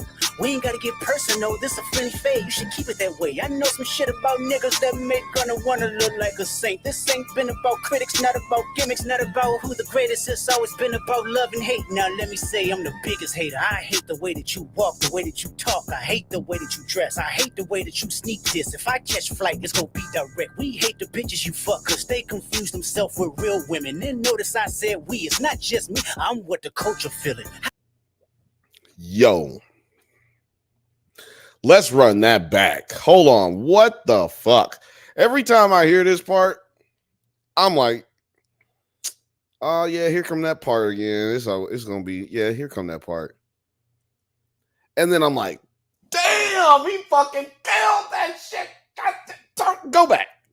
I always do that shit. Critics not about gimmicks, not about who the greatest. It's always been about love and hate. Now let me say I'm the biggest hater. I hate the way that you walk, the way that you talk. I hate the way that you dress. I hate the way that you sneak this. If I catch flight, it's gonna be direct. We hate the bitches you fuck, cause they confuse themselves with real women. Then notice I said we. It's not just me. I'm what the culture feeling. How many more fairy tale stories about your life till we had enough? Now, man, it spoke to my inner ear, says Othelius. Let me just tell you, man, this line right here. It's me. I'm what the cause they confuse themselves with. There it is. This. If I catch flight, it's gonna be direct. We hate the bitches you fuck, cause they confuse themselves with real women. We hate the bitches you fuck because they confuse themselves with real women. Yo, hate your shirt, hate your face, hate your ugly ass, your stink ass breath, nigga. Your feet stink, your feet ugly, your mama ugly. He didn't. The only thing he didn't do is talk about this nigga mama. He really didn't. That's the only thing he really did do is talk about this nigga mama. And I hate your white mama. And apparently Drake put something about no, you know what? I'm not gonna go too far into that. I'm not going in on, like I said, that's somebody else's podcast. Y'all do that with somebody else. I'm gonna keep pushing. Actually, I'm gonna skip a little bit because I know I'm gonna be. He sound like Drake when he act tough. You gonna make a nigga bring back. I like Drake with the melodies. Sound like Drake when he act tough. You gonna make a nigga bring back Puff. Let me see if Chubbs really crashed something. Get my. Dude, what? You go make a nigga bring back Puff? You go make a nigga bring back Puff? Dog, that shit was crazy. I'm gonna skip a little bit more because I don't want to be on here talking about this shit the whole time. Because it's a long ass video. They giving them tools to walk through life like day by day. No, nothing about that. Teaching them morals, integrity. Oh, yeah, shit, I got a son to raise, but I back to back. I like that record. I'm gonna get back to that for the record. Why would I call around trying to get dirt on niggas? Y'all thinking my life is rap? That's whole shit. I got a son to raise, but I can see you don't know nothing about that. Waking them up, no, nothing about that. And tell them to pray, no, nothing about that. They giving them tools to walk through life like day by day, no, nothing about that. Teaching them morals, integrity, discipline. Listen, man, you don't know nothing about that. Speaking the truth and consider what God's considering. You don't know nothing about that. Ain't 20v1, it's 1v2. Sounds like UK drill. Yeah. He that's what I was saying. So when you were talking about the way his voice was sounding previously and how it changed, it was like all grimy and screamy. He started with the first style at the beginning, smooth, ease you in, then got edgy, and then he like bounces around probably in like 7 different styles from then on, right? Like throughout the song, and it's 6 minutes and so many styles that change. He does like you said, like a drill, UK drill type shit. He does he does one where he just basically does J. Cole's shit. Like he talks about J. Cole kind of in this one part of the song, and then he is sounding like J. Cole, like he does J. Cole's cadence. And then there's another one where I think he did Drake's cadence a little bit too, but yeah, he changes the style a lot, which in my opinion is either homage to, or it is just, I wanted to do this just like this other rapper, which is Lupe Fiasco. I think he was, because Lupe Fiasco definitely has a song where he just, and I think he does a couple of disses in there too, but he does a different type of style every 8 bars or every 4 bars. I think it's every 8 bars he just does a different style, which is crazy. You know what I mean? Like, and it's completely different every single time and it's like the same thing, like 6-minute song. So I feel like that might have been what he was trying to go for here. Ophelia called him a deadbeat dad. And I heard you, Terry, like when he got to that part, like, what did you feel about that part? Do you feel like in like these types of situations, and Othelia's, everybody in the chat, I want to let me know. Do you feel like in these situations where we're talking about rap beefs or any kind of beef that is like entertainment beef, you know what I mean? Because like actors and rappers and comedians, you know, people just everybody don't like each other. You know, everybody don't like everybody. But you know what? Sometimes they do like each other. No, definitely. And they pretend like they don't like each other, because what always sells is hate and animosity, making people pick sides. Yes. People would rather see you fight each other than actually do a collab. Unfortunately, that's not what I think is going on here, because they they probably really don't like, but I'm just saying, like, in general, because I really wish that these guys did like each other and they were making this up to a degree. But I would like it if they did, but I love that they hate each other, or at least that Kendrick don't like Drake. He said he hate him, so you know what? He said he hate him, so I'm gonna say he hate him. Before this came out, I would have said he don't like Drake, because you know, if he don't fuck with Drake like that, then how he even hate him, right? But now, now I could say it. He hates him. Like, he hates him. I don't even know why he hates him so much. But right, yeah, like what is the problem here? Well, he mentions in this song that they had some issues, and he said because he said that Drake tried to call him for to get on a feature that him and that Drake and J. Cole ended up doing, a song that Drake and J. Cole ended up doing a song together, First Person Shooter. And is it First Person Shooter? I don't know, whatever the fucking name of the song is. But Kendrick turned it down. He said he didn't want to do it. Now, this song comes out, he's saying, look, nigga, quit asking me to do shit with you, and we haven't even addressed the problems that we've had before. You know we got issues. You know what I'm saying? We could have already worked this out, but you want to play fake. Like, I'm not fake. Just like you were saying, like, they people have fake beef sometimes. People also act like your best friends, but then actually they don't fuck with you for real. Like, that's a big part of the entertainment industry as well. And it doesn't ever really have to be like that, right? Like, you could just tell me, hey, I really like you, I just don't want to, you know, like, I'm very private, you know what I'm saying? I have a close circle of people, but I do want to work with you, and you know, I respect you. None of that can ever be said. It's just always like people act weird around each other. They always act like they're friends when they see each other. And if you acted weird around me, or when it was different people came around, I'm just supposed to pretend like that didn't happen. At least that's what people expect to happen in the world of the industry. Like, people say act corporate. That is the quote unquote corporate act, the way that you're supposed to act in Hollywood or in entertainment. And Kendrick is one of those people who does not participate in that. Now, one thing I will give him credit on is he's also not one of the people who likes disrupting he doesn't upset the apple cart either. He's not like trying to go in and like Kanye, you know what I mean? Like, Kanye sometimes has actual good ideas, right? But then he goes in and acts crazy, so nobody hears any of the shit that he says, right? Now he says a bunch more crazier shit that don't make no sense, but that's what I'm saying. Like, Kendrick has never found himself being that person. He's always just, you know, look, I can't change the world, but with what the little bit that I can affect, I'm gonna do that. And other than that, I'm gonna go sit my ass at the house, which is what he was talking about.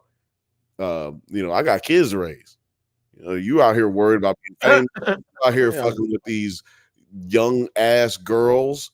Like, I got kids to raise. I got better things to do with my life. And clearly you're not focused on those things. To me, because people forget how old Drake is. Drake is like our age, right?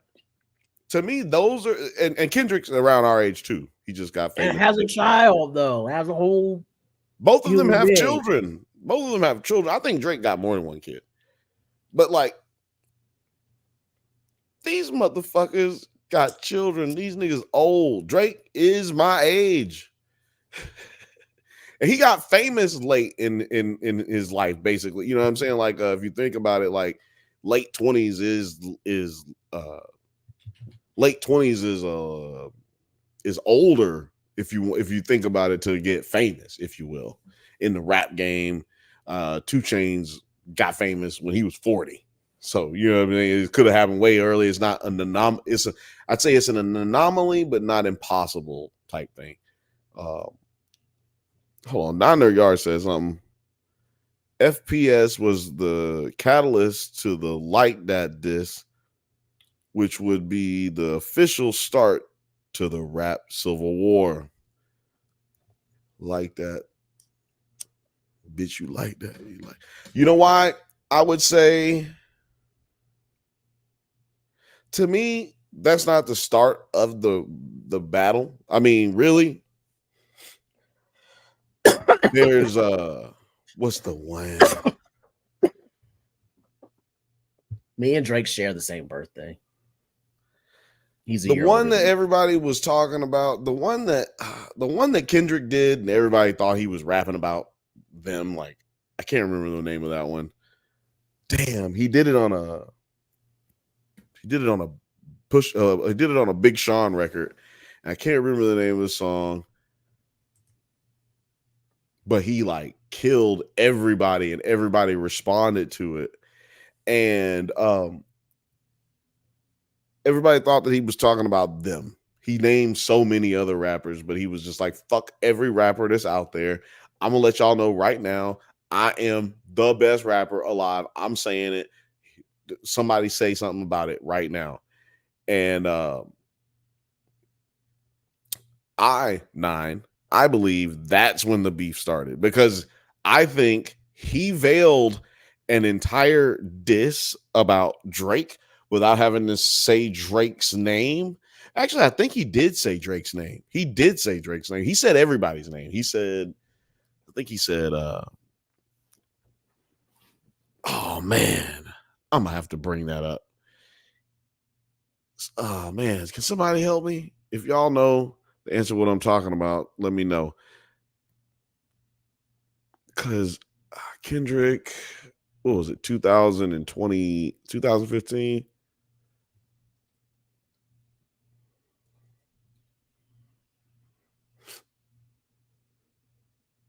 Damn. Control. Yes. The Control song. So, yeah. Yes. Othelius. Yes. So he had that Control verse. That's the beginning, because he tells everybody to go fuck theyself. Then later on, Drake drops another song. I can't remember the name of the song right now. This is a long time ago, it seems like. But it was like right before the pandemic. But anyway, that to me is the beginning of the beef, the civil war, if you will. I don't think it's a civil war. FD's, is it FD signifier or SD signifier? It's SD signifier, right? Anyway, I don't know. He yeah, I think it's FD. Yeah, Aubrey He's a year older than me. He is? Mm-hmm.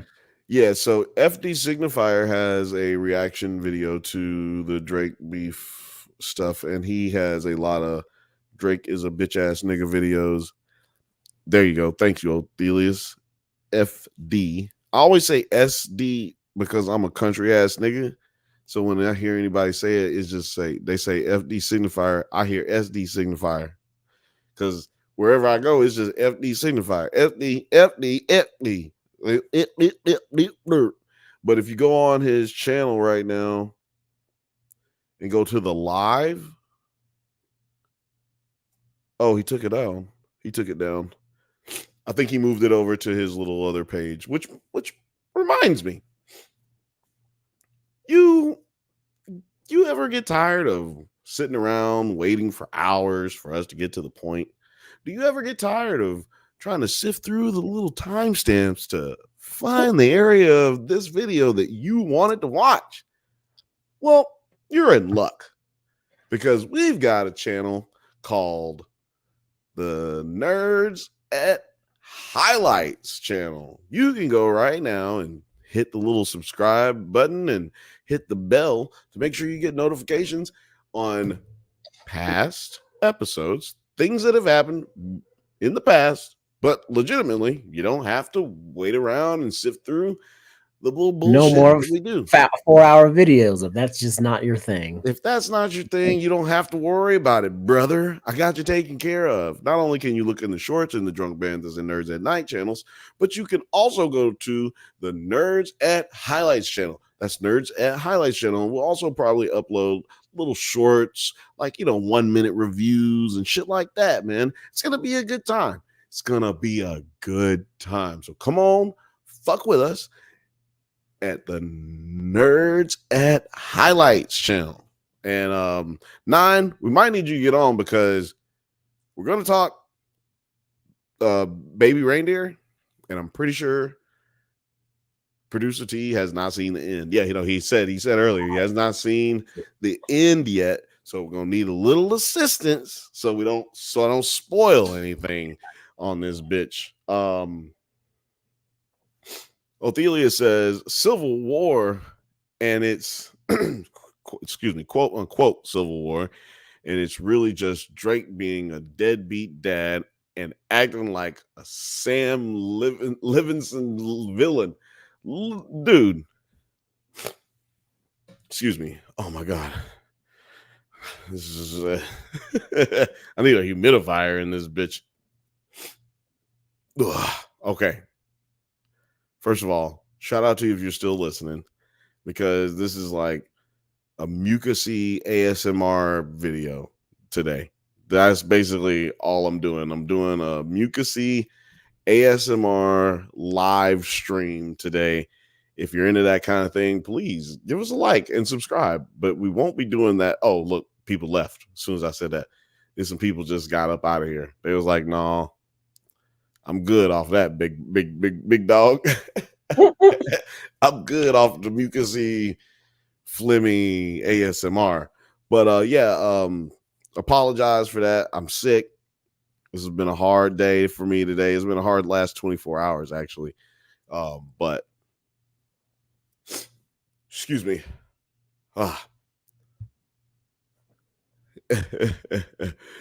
Othelia said that's crazy advertising. Crazy advertising, man. Look, that's what you come here for, right?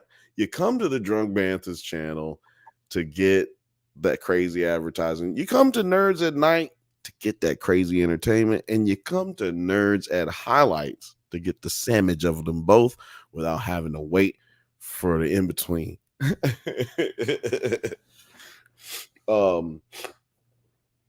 Man, you just want to go straight to the dessert, just straight desserts, straight to the desserts, man. Get that spoonful, scoop it out, the little pudding at the bottom. You know what? Tiramisu. That's my favorite dessert. What's your favorite dessert? Put it in the comments. What's your favorite dessert, Terry? That's tiramisu is a good one. Thank you. All time. I don't know if I have like a favorite dessert. Like, because then I could be like, I like churros for a whole lot. I can eat a whole bunch of Yeah, churros. no, yeah, I can eat a bag of 10 I churros. love, like, what did I say? I went back home just to Houston just so I could get a chocolate pecan pie. Oh Which yeah, is we were basically talking like about a that. fudge pecan pie. Fucking love those. But when I was in Paris, if you love tiramisu, Paris is or just maybe all of France is the place to be for tiramisu. I was eating, because we were there for like 7 days. I ate a different flavor and style tiramisu every fucking night. Man, Amazing. dude. It would like be at midnight. And I was taking pictures like, now it's time for my nightly tiramisu. I have to check my insulin levels when I get back to America. After that, if I was out of the country and eating, I ain't gonna lie. I have to hit you up and figure out the because people like Snoop Dogg, I gotta figure out how they, how we get our plants, across customs, our plants. You know what I'm talking about? Plants. How do you get those plants across customs? And can I have plants? Because without those plants, I'm going to be eating a lot of tiramisu. I can tell you that much. I will be consuming all sweets, fucking drinking a goddamn fuck ton of coffee, and probably do somebody's garbage cocaine while I'm over there because I need my plants. Plants that, to be around me, to soothe me, comfort me, and put me in comfort levels of, ecstasy and, like keep me at peace. Plants. I just make sure my plants are edible and vapable. And so that's good. So you're good on that. Well, see, I can do that. Hell yeah. As long as that's fine for you, then I'll tell you that's the best way. Okay, perfect. Then that's perfect. Well, you know what? Because I'm not going to jail in Cambodia. I'll just tell you that right now. Rachel V says, I like this little quote. We might have to put this at the beginning of a video somewhere. Come for the nerdy shit. Question your life choices when you stay for the mucus ASMR. Oh man, I need to put that on a t-shirt. It's just too much, but it should be an advertisement for us. Rachel V also says, can you post a link with the can you post a link to the community thing for the new channel? I tried searching for it and can't find it for the life of me. Yeah. You know what? I'll do that. I will do that. I might have said it wrong. Shit. Who knows? But I'll get on that for you right now. I'm looking it up. Little Frothy, thanks. Shout out to Little Frothy. She's in the chat. She said, my favorite dessert is bird's milk cake. What the fuck is that? What is that? I've known Little Frothy for like 15 years. I ain't never heard this motherfucker say something about some goddamn bird's milk cake. One. And what the absolute fuck is bird's milk cake? Where do you get bird's milk cake at? And please tell me fast. Bird's milk cake. What do you think that sounds like? How do you think that tastes? What does it sound like it tastes to you? That's a weird thing to say. Some sort of like tres leche wannabe, maybe. Tres leche. I don't know, right? I'm glad that you retorted with something that I have no idea what the fuck it is. Othelia said, the fuck is bird's milk cake? Like, goddamn thinking, what the fuck? Morgan said, how do you milk a bird? Question mark. Little Frothy keeps putting the actual real answers, like the real answers in here, but I'm not putting them up yet. First of all, there are Russian bakeries. I've never been to a Russian bakery. That they are like the last culture of people that I'd be like, man, you know whose bakery I want to go to? A Russian one. A Russian one?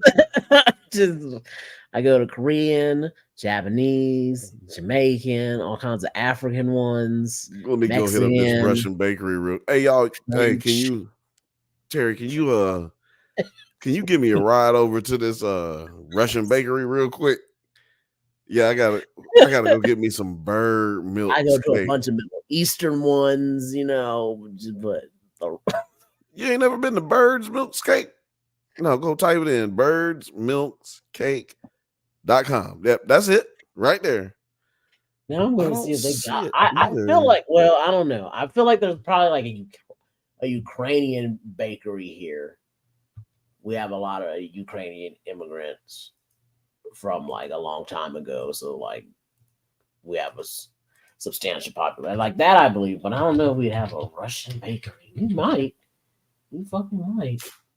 Shit, what's it called? Is it Nerds at Highlights? Or is it something else? Oh, this show is called Gastronom European Russian Store. Okay. All right.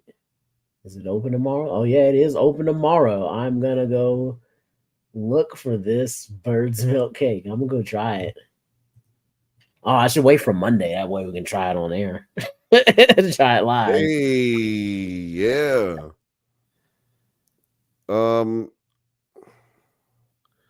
So Rachel V, I'm gonna have to look this up later. It's not coming up for some reason for me either. We did just like because 9 just posted it in the chat. Well, no, excuse me, not 9. Kirsten just posted it in the chat. Hold on a second, I'll pull it up. You know, it's coming soon to a YouTube channel near you. Well, at least this is. There's another logo that's already on there. I've just got to sneeze.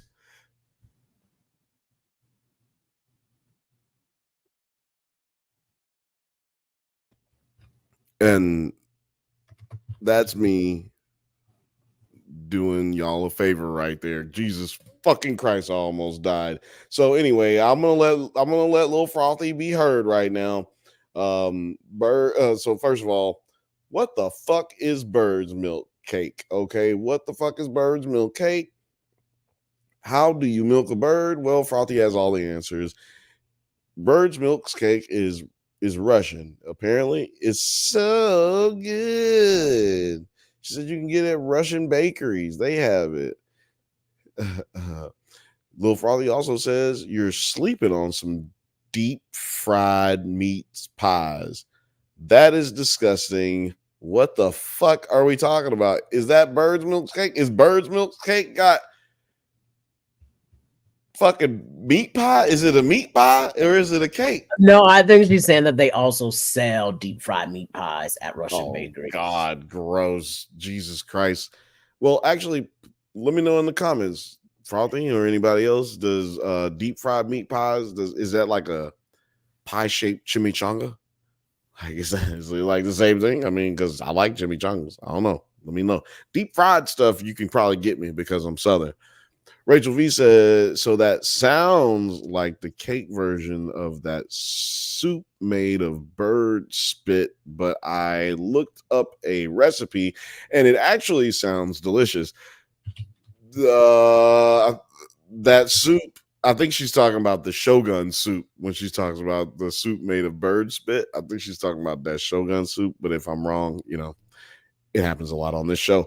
Othelia said, make a stoner comedy of 2 niggas going around the world trying different bakeries.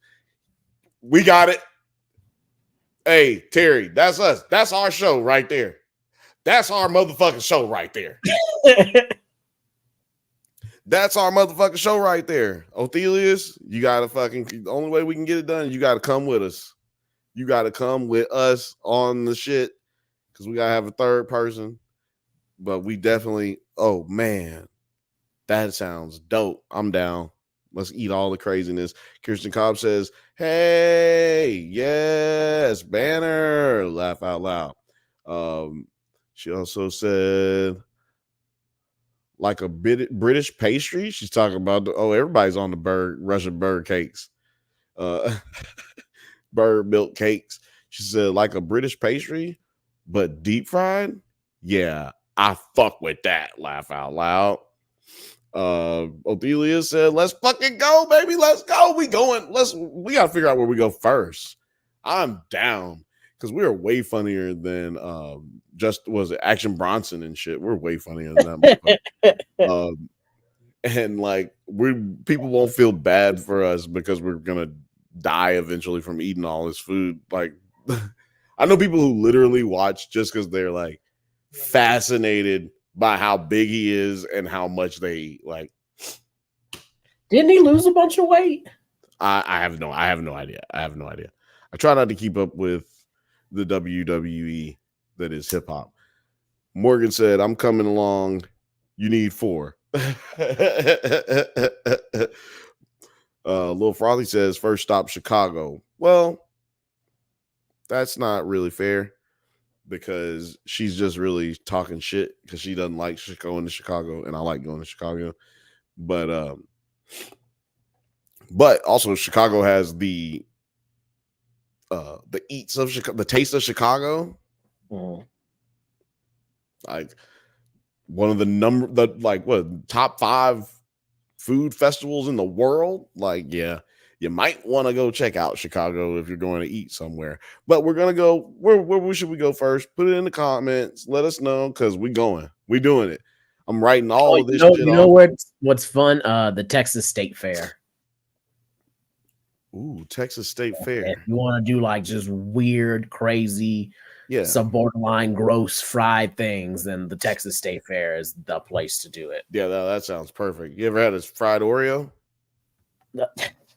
That is kid stuff. He said the Texas State Fair.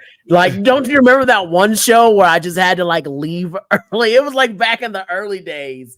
It was an Atlanta show, and I was at the Texas State Fair, and I just had to leave early. Yeah, that's how bad the Texas State Fair can get if you're not prepared. Medicine. Or you too much of the wrong stuff. It will fuck you up, dude. Yeah, I can't do it.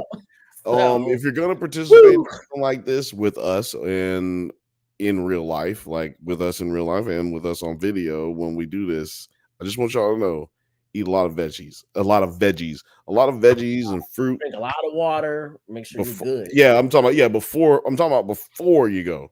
Make sure you eat a lot of veggies, drink a lot of water, like Terry said, and then just ease yourself into. So by the time you start eating at the fair, that's really like you've already eaten lunch. You've already eaten dinner. Bring people with you. I think that was my mistake, is that I was trying to eat everything so I didn't waste it. Where if I had like people to split it with, I'd be like, "Oh, I don't need to eat all of this." Yeah, I think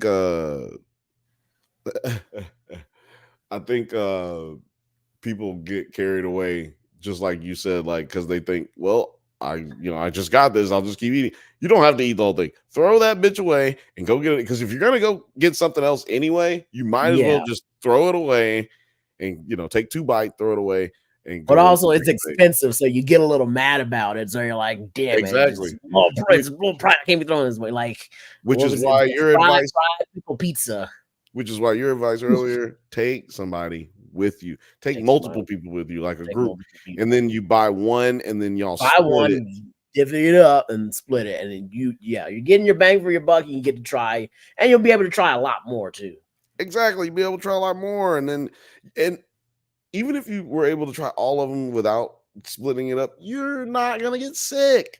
You're not gonna die. How, you know what's that we can do that I like that's right by you is the smorgasbord. Oh, dude, you have no. Let me tell you something, sir. I have been to the smorgasbord like 10 fucking times, and yes, I try and go every time I go. Not to like give away exactly where I live to everybody, but that is right down the street, like 5-10 minute drive. Well, depending on traffic and whatnot, 10-minute drive. 10-minute drive. It's right next to the weed shop that I go. Well, not right next to, but down the street from the weed shop that I go to. I just like the buildings that surround it and the history behind it. I think they look cool. I would live in one of them. Yes, I love that whole area, man. Well, down from that is like the police station, like north, a little bit further north is the police station. They had a dope apartment complex right there that I wanted to get, but the police station, the police built a parking deck for the police right where the apartment that I would have been at. Like they only have one side where the 3 bedrooms are, and that side was the damn. Oh hell no! I was like, Looking out at a goddamn piece of concrete slab. It's crazy. I'm kind of glad that I'm not there right now because the rent would have been way too much at this point. But yes, Smorgasbord is dead. And because Smorgasbord, I figured out this plan for Smorgasbord because time-wise, it's just better to split up with multiple people and everybody. Like, you go to this place and get something, you go to this place and get something. And by the time we're done waiting in line, we can all join up. Yeah. So Othelia said, "Oh, I don't know about that." Talking about, I think he's talking about the fair and all the fried. Oh, well, look, are you saying you don't know about going to the Texas State Fair because it's in Texas or because the food is fried? Let me know. I'm pretty sure I know which it's one. A bit of both. I'm pretty sure I is an acceptable answer. That's why I'm curious. Rachel V said, "Fried butter, fried beer, fried hot chocolate." I think you're supposed to see a cardiologist after walking by the state fair. You are supposed to see a cardiologist before going to a state fair and after going to a state fair is actually, I think, how you do it. Yeah, you got to get a baseline because we don't know how these things can affect you. And we got to break down the enzymes. Then you come back in and then we break it down after that. We'll get you another test. Kirsten Cobb says, pack Pepto. The rest is out of your hands.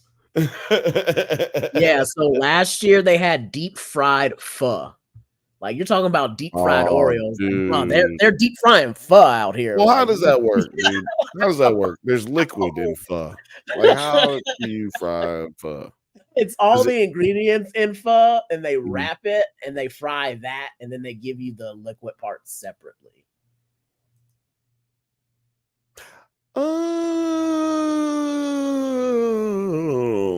that's interesting because I've always wondered like because noodles, the vegetables, you get fried ice cream and fried ice cream is like ice cream with like the crunchy on top of of it. It's not actually fried itself. Really. Right. So I've always wondered how they do like the actual fried stuff because I've never gone. Dip it in batter. They do dip it in batter, but then fried Oreo would be. But I'm talking about the liquid stuff, like when they say like fried pho, and I'm like, how the fuck do you do that? Oh yeah, it's usually kind of separate. Or that makes sense. That makes way more sense. Do you feel like funnel cake should have the powder separate, or should it just all come on top of it? I think it should come on top of it already. I got a better solution. Like you're talking about the way they do it, right? Like put it on top of it, like sugar, sprinkle it. I'm like, why don't they dunk the little thing in the powder? Like dunk the motherfucker. Like I want the whole thing just powder all over it. Or maybe not even dunk it, but like just it's like powder you all over it. Put it on there, you just dump too much of it where it's like excess, and it's already like, and you put it in a tray of it, and then you like put more on top, and then you pull it out. Yes. I mean, I think I would say the Texas State Fair ones probably do that. They have like all the top ones and everything where they put like Oreo, chocolate, Eves, all Nutella and stuff. Right. Here's another thing they had: deep fried cheesy crab tater bites. No, yeah, that sounds regular. I'm here for it. I'm here for that all day. That sounds like something that they got at Chili's only like 4 times a year. There was the Oxalate Soul Roll, which was some deep fried oxtail. Just let your soul roll. Look at all so silky smooth. I was like, this definitely that was they were black. Yeah, boy. I was like, that was a black entrance.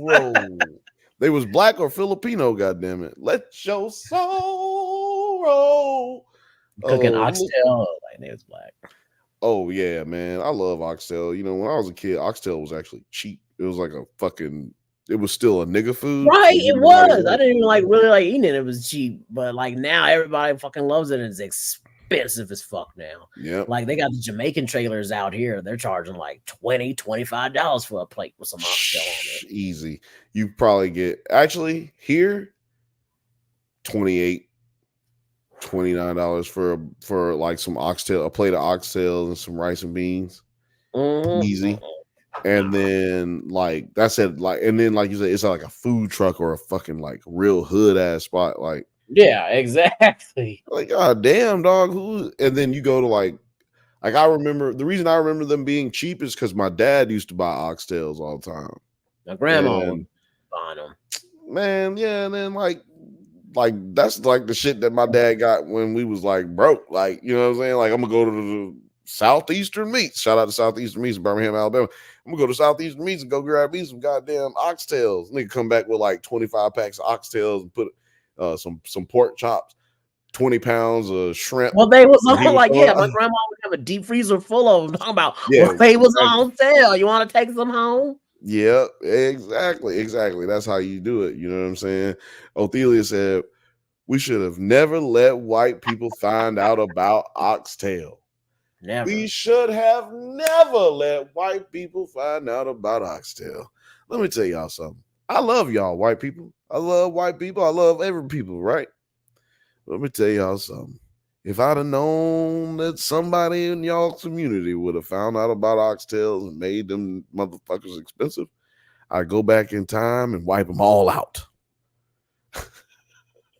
Cause oxtail, let me tell you something. Oxtail is one of the cheapest things in the world, like to produce. And then y'all got us out here growing oxes now. We out here growing oxes now because oxtail done got so popular. You know what we got to do though? It's on us. You know, when white people start saying it was a garbage cut of meat. Well, they described it as a garbage cut. Right? They didn't know how to fucking cook it. That's why. But it was considered a garbage cut of meat. That's right. I almost want to make a documentary about the price of oxtail being. You should. And I would call it like they done took all the oxtails. They done took all the oxtails, but you know how you feel. You know how you follow it up. See, because you know how everybody, like we as a community, we know that when white people get a hold of certain phrases that we got, that means it's like over with for that phrase, right? Like that phrase is dead now. Like we can move on to the next thing type shit. Cool was one of those things. Like people think cool, like niggas started coming up with different words. Raise the roof. Raise the roof. What's another one? Like lit got gone. Lit got took in the 20s. That was a word for niggas that niggas had in the 20s, and then white people took it, and then we moved it on over to the niggas moved on to something else, and then we picked it back up in the early 2000s, late 2000, or mid 2000s, whatever you call it. Othelia said right on. Now that one, right on.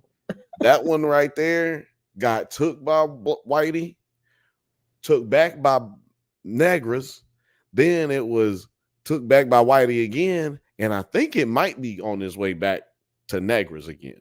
I think black people are starting to kind of say right on again. You know what I'm saying? Because motherfuckers is realizing like every so many decades we got to be refocusing as black people. We got to refocus and know that like okay, we got to watch out for the enemy. You know what I'm saying? And when you know that there's a what do you call it? Not an op, but when you know you got an ally with you, right on. You know what I'm saying? All you gotta do is say right on and then right on. Because they took woke. So they got woke. So what we gotta do is we gotta get something to replace oxtails, but it's not really replacing it because it didn't really go nowhere for black folks, right? Turkey necks. Turkey necks. Get all the turkey necks you can get now. Get them right now. Because we finna make turkey necks explode. Terry, you do this video, I'm telling you, turkey necks is the next oxtail. I was almost gonna say maybe chicken feet. Chicken feet? See, that's I think we get the chicken feet right after crab legs. I mean, not crab legs, or frog legs. Yeah, see, I love some frog legs, so I ain't gonna lie. I will. Let's see a restaurant have frog legs. Was this a Kai Sena kept? Oh, okay. Yeah, I need to know what everybody thinks about my idea right now. Turkey necks. I don't know about turkey necks. The whole time I ever y'all don't fuck with turkey necks. No, though I use turkey necks to go crabbing. That's interesting. You would like tie the string. You would tie the string around the turkey neck, and then you like just kind of throw it into the pond, and then the crab would just grab onto that motherfucker, and you just pull it back out, and that crab wouldn't let go, and you'd be like, "Come back!" And then he didn't let go. Got you. That's how you go crabbing. That's the crab's detriment. Like if he just let go of things, he would not get caught. Yeah, if he would just let go of it, he wouldn't get caught. But they don't, so they kind of kept themselves. Crabs or crabs or lobsters? Crabs, right? Crabs, like blue shell crabs and stuff like that. Yeah. Well, tell you don't really want no crabs. No, I'm joking. Lil Farley said, "I've tried chicken feet. Tasted like I was chewing a toenail." Yeah, they're very chewy. Very juicy. That's I feel like chicken feet is like you just kind of like chew on them and suck on them, and they just are good at absorbing flavor. Oh man, that is so gross. Check it out, people. I have to take a bathroom break. Now, usually I'll let everybody, if there's other people here, I'll let them talk. You can choose, Terry, do you want music or do you want to just entertain the people? I'm going to go with music because I'll also take a bathroom break then too. Alrighty then. Well, y'all, this will take a minute, y'all. Like, time me, but we will not get two hooks on this, I promise you. But yeah, like I said, I gotta use the bathroom real quick. Coming right back. This is a fucking drunk Bantha bunch intermission right here. 1 second.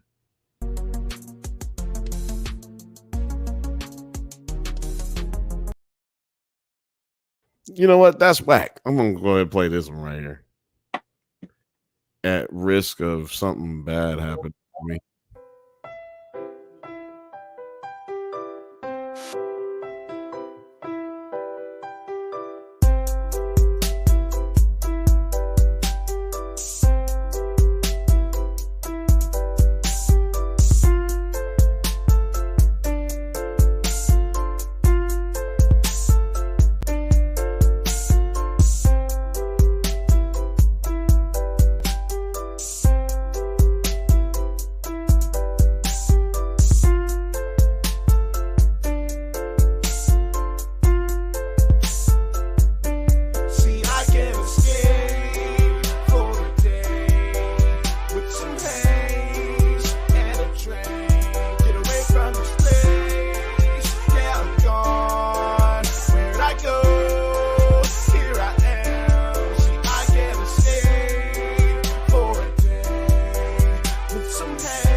All right. I hope that was fun. Shout out to that song. Constantly getting me copyright flags.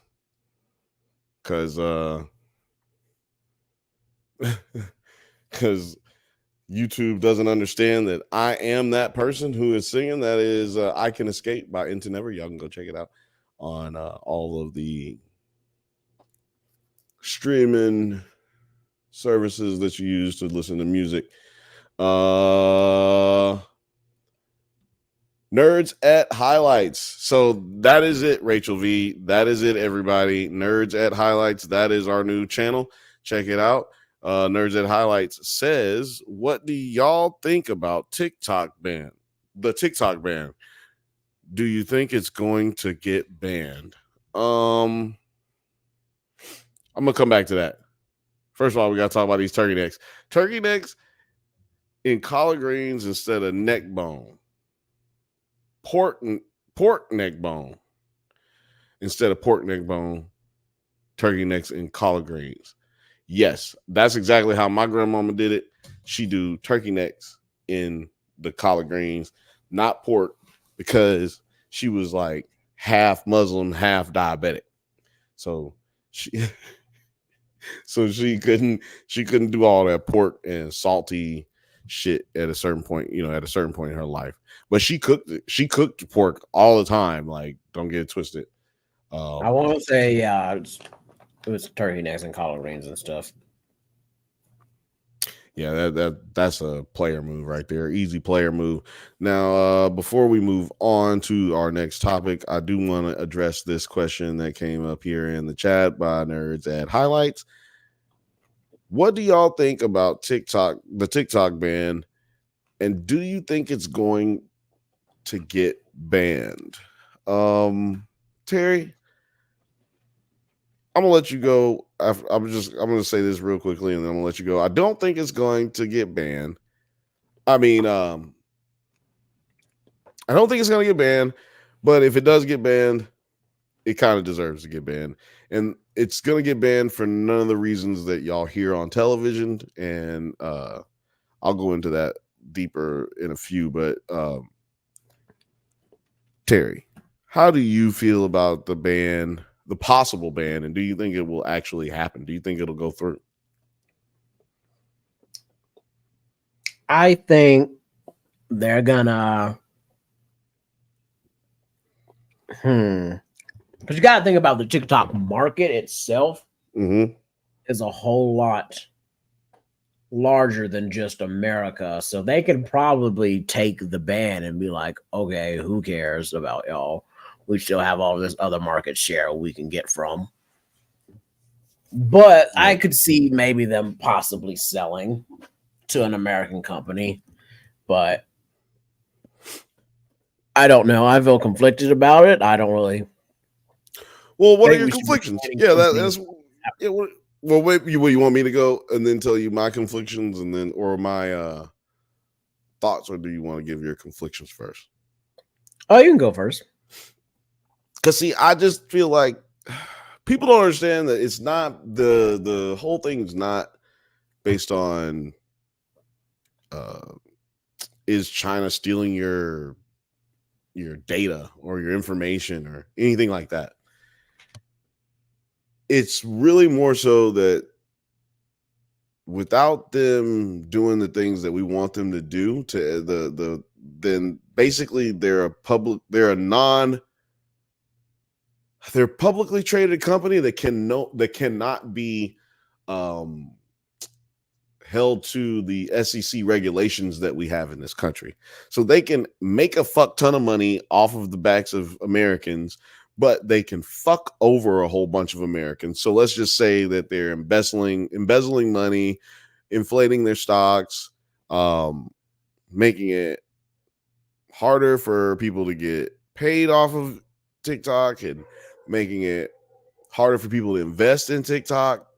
Well, if they're doing something nefarious to do that, then you would want them to be held responsible. And let's just say you're a TikToker and they're embezzling money or they're running a Ponzi scheme. Don't you want to know that that's happening? Or don't you want to be rest assured that that's not happening? That's more the issue. Like, don't you want to be confirmed that there's nothing that can fuck you over financially going forward with your partnership with this company that you have no idea who even really owns it, right? Like, wouldn't you rather have that comfort level than be concerned about their amount of money that they make? But I mean, like their bottom line. Like, I don't care. Like, TikTok is a company, unless you're a person out here watching that's actually works for TikTok, then that's a company that just makes a bunch of money, and nobody's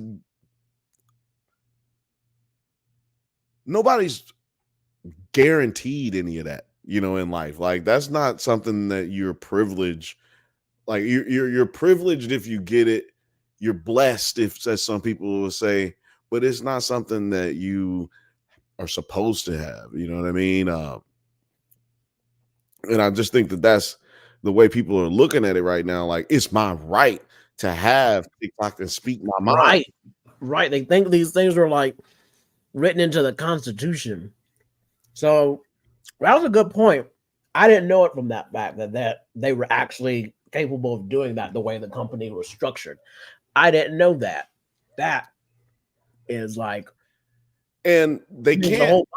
And I feel like telling that to people truthfully is a whole lot better than this whole it's a national security threat and all this other bullshit and so like that. Just I'm like, no, it's not. All you are like, I mean, you're Facebook, Instagram, Meta, all of them are internet providers. All of them are doing the exact same shit that TikTok does. So like, who the fuck cares? Like, that's not selling to me.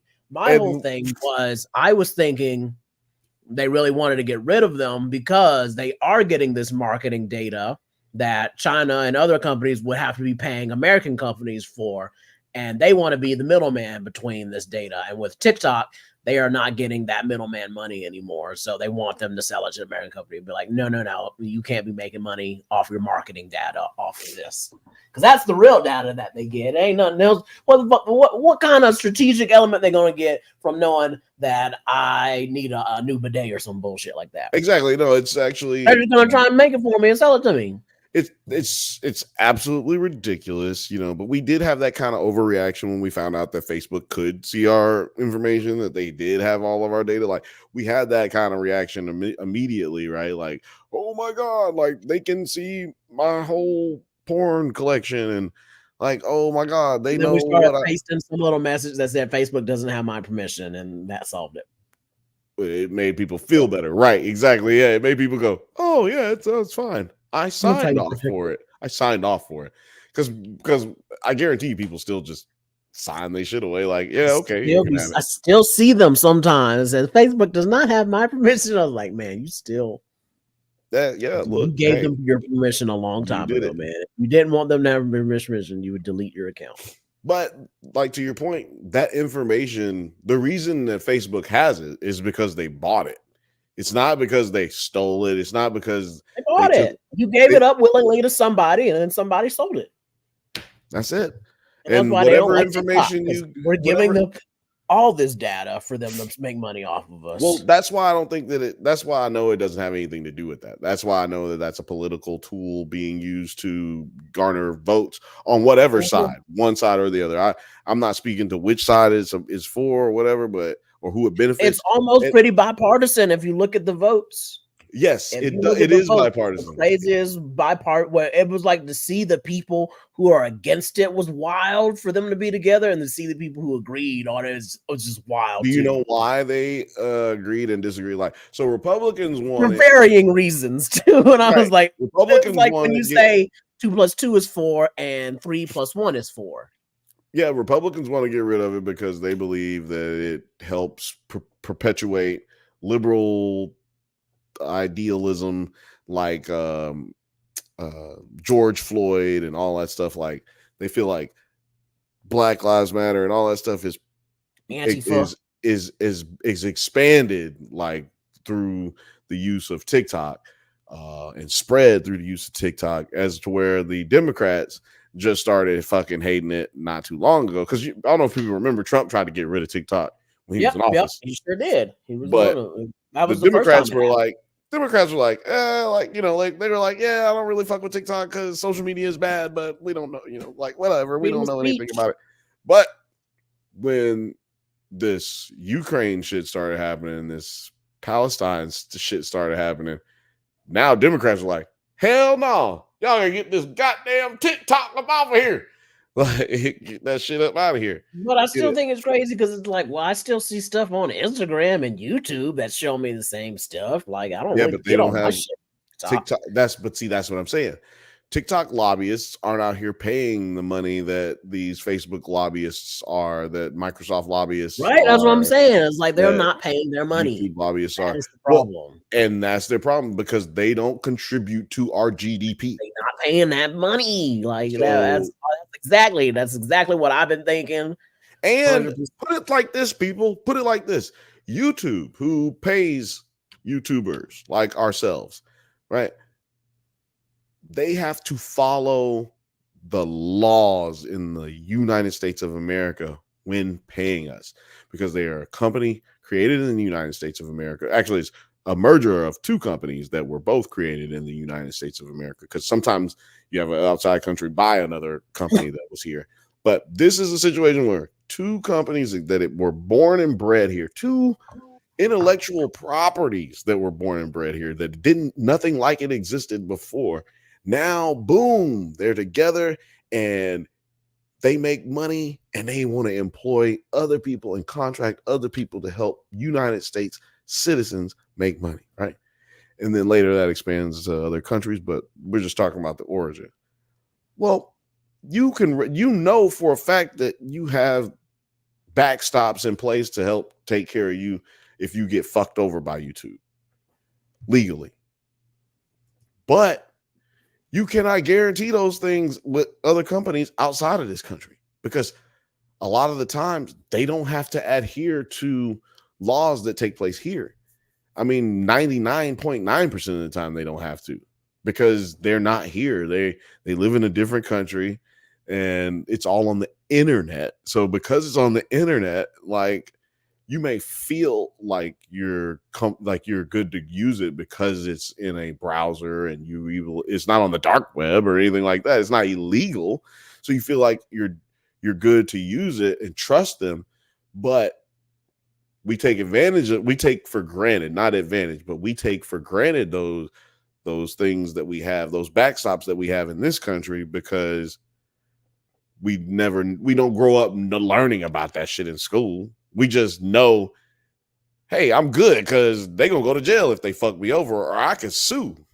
But shit, you can't do that shit when it come down to fucking Istanbul and Russia. That seems like just telling that reason would be way much better, especially to TikTok creators, to do a boycott and be like, yeah, y'all need to sell to an American company, because if y'all can screw me out of money or embezzle shit and get me in trouble or like not pay me, and there's nothing I can do about it, I don't want to fucking work for you. Like, exactly. Like, but I feel like you could get Democrats even more with you. Could be like, this is $1 billion company, and you know what? They're not paying their taxes. You want to tax them? And they would go fucking nuts on that shit, you know? Like, I feel like, I mean, you know, obviously you can keep the Republican lie going because, you know, they crazy. It don't matter. But everybody else, you could have just straight up told the truth to, and just. But at the same time, there's other people on the other side who are going to hear that same argument that I just provided, and they'll have a different reaction than what you said. They'll say, huh, well, I still want to fuck with it, right? Like, hey, I don't give a shit. Like, they giving out checks. I'm going to get this check and I'm going to do what I do with it. And who gives a fuck? But I'm not saying either one of those is wrong. What I'm saying is what you're saying. Tell the people the truth. Tell people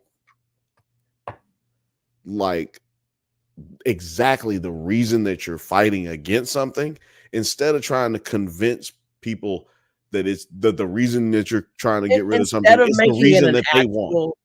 Yeah, instead of making it an actual political issue of breaking the law and not being with the SEC, you're making it a cultural one.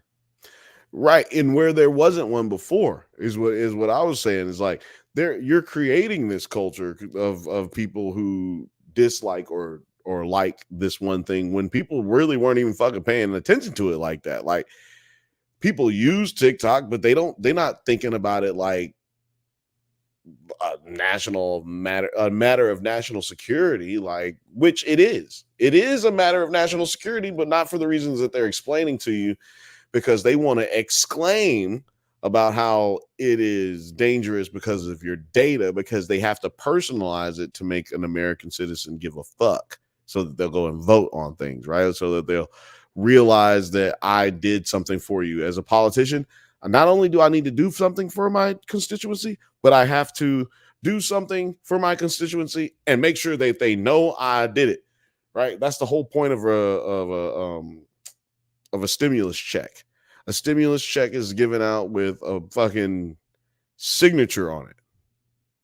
unless you're lucky enough like me to like get a direct deposit on your shit. But you know, when people get that check and it comes in the mail, or you get a letter that says you got a check that comes in the mail and it's got that signature on it, it say that name. Whoever name is on that bitch, you like them. You at least like them until that check run out. You know, like it's like I fuck with you. It was people who were staunch Democrats who, as soon as they got that check from Donald Trump and it said check on there, and they ain't had no check in like 2-3 months. Shit. They may not have voted for Donald Trump, but I'll tell you what they said. They said, fuck, I like Trump. Trump is all right. It was people who were saying that shit because they was getting paid, right? Like, all we have to do is get enough money. Some of us as a human, as the human condition, all we got to do is get a little bit of money and we forget about what the fuck else is going on. Like, not a little bit, enough. Because some people just need enough. Some people just need to have the power coming on, you know, be able to watch all my streaming shows, be able to go to a movie or go to a video game convention, or fucking go watch a basketball game, a Dodger game, something, you know, some NFL game, something like that, you know, go out of the country, little shit. People want to do vacation shit and touristy shit and live their life. But man, can't do that no more, man. Like, you gotta pay attention to what you're purchasing these days, what you're contributing to these days. Who's that money going to in the end, and what are they doing with it? Exactly, because for instance, what's the number one streaming service for niggas right now? Derek? Netflix? No, niggas. Oh, Tubi. That's right. That is right. The third. Well, excuse me. Tubi is the second streaming service to declare that they have made a profit outside of Netflix, and the second one is HBO or HBO Max or Max, whatever you want to call it.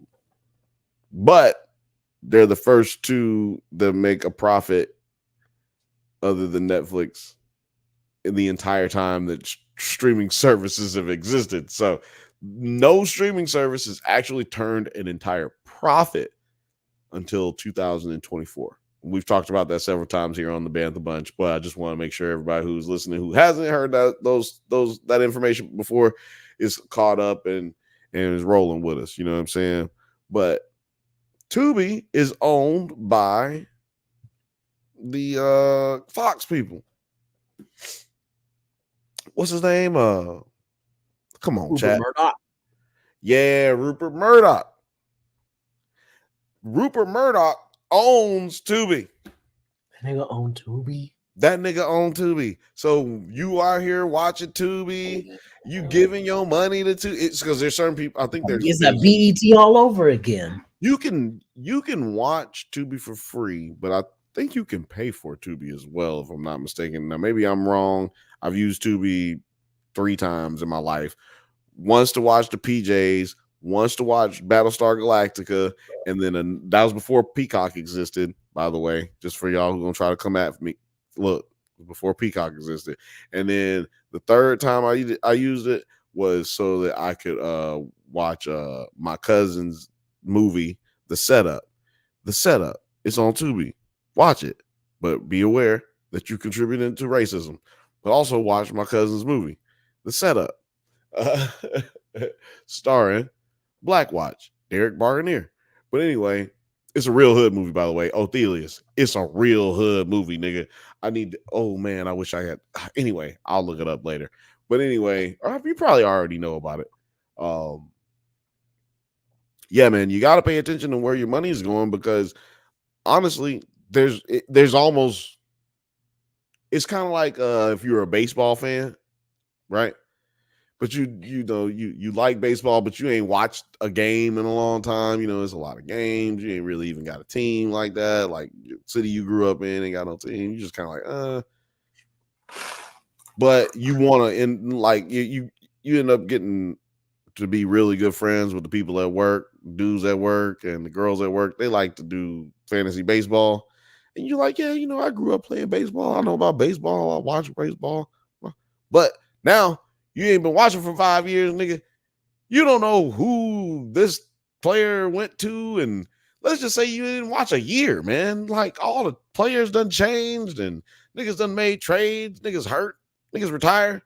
Like, you got to keep up with that kind of shit. And if you really aren't paying attention to that kind of shit, how the fuck are you supposed to know? And that's the way the business entertainment world is too. Is like, how are you supposed to know that Rupert Murdoch fucking bought a company that started a company that bought another company that fucking made an app called Tubi? Like, how do you know that that's something that's even happening? Right? Who pays attention to who owns what? It's like that. You ever seen that food chart where it just kind of shows like all your groceries and all these food companies? Really, only 8 fucking companies that make everything. Mm-hmm. They just own all these subsidiaries and everything, but they're all fucking related. Yep. But as the saying goes, there's no ethical consumerism under capitalism. Not at all. I've been laughing at this comment for so long, and I haven't said anything just because I wanted the right moment for it. But there is not going to be a right moment because I won't talk about my grandmother again. But my Othelia said half Muslim, half diabetic. Dude, I'm trying to tell you, dude. That was my grandmother, dude. Like, she goddamn was diabetic. But I think it's the fact that you put that when you said half diabetic. There's no, she half Muslim. Like you're trying to say, like, half diabetic. Yeah, half Muslim and half diabetic. Yeah, that's because like.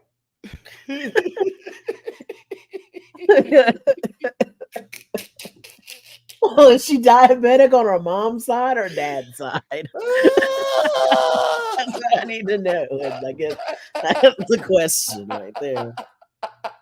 She wouldn't let you eat it, but she would eat. Oh, but I don't know. That shit is hilarious. I've said some things that are questionable on this show before, but I've never said something so questionable about my own family member, my grandmother of all people. Like, you know, she's probably going to visit me in my dreams tonight. That's going to be almost guaranteed. Rachel V says, from what I can tell, Tubi is entirely free.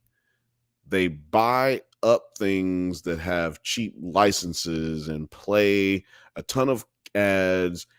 And I'm pretty sure Fox sells every scrap of data they can from their viewers' metrics. Yep. Of course. Now think about that now.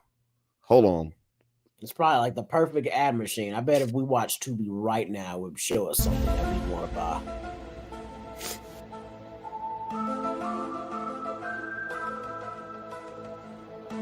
Oh, when you can hear my voice. Because I'm about to do some crazy shit when you can hear me. Just let me know when you can hear me. Okay, you can hear me. All right, check it out, y'all. We know that the motherfuckers is out there taking our fucking data, right?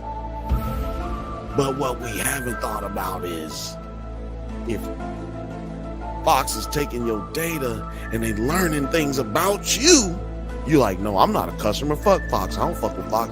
But now they know how to advertise towards you, to manipulate your mind.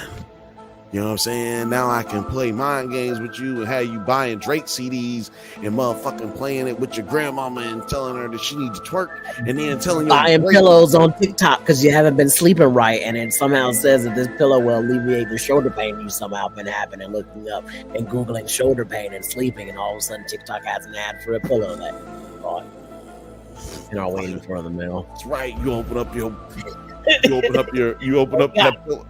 They got me, bro. We need to ban that shit. You open up that ad for that pillow, and then you see the cock pillow, and then you see the pussy pillow, and you're like, yo, I'm going to try to make you get that pussy pillow. Maybe I need to get that. You know what I'm saying? I don't know. And then you see it on your Facebook page when your girlfriend opens up your computer, and she's like, oh, my God, what are you looking at this cock pillow for? And they're like, look, I wasn't looking at no cock pillow. That's an advertisement. But you were looking at the cock pillow. And now everybody knows, because everybody knows that Tubi has sold your information. Or let's just say that maybe they just decide to target you for, what do they call it? One of those deep fakes, like those. They got a lot of deep fake Biden calls, robocalls that are going around the country right now, and deep fake Trump calls that are going around the country right now. It's like nobody's safe, but I'm just saying, like, those types of things help them perpetuate those types of things towards you, or push those types of things towards you. There's never going to be a certain thing as like a Russiagate or whatever, but just know that you are easily it's easier to manipulate a person who is unaware that they have the possibility of being manipulated, right? So make sure you're paying attention. It's easier to manipulate a person than it is to convince them that they've been manipulated. Right. It's easier to manipulate a person than to manipulating them to believe that they've been manipulated to doing something. Like, but to just tell them that what happened to you, and you're like, no, that didn't happen. But it's like, exactly happening right now. No.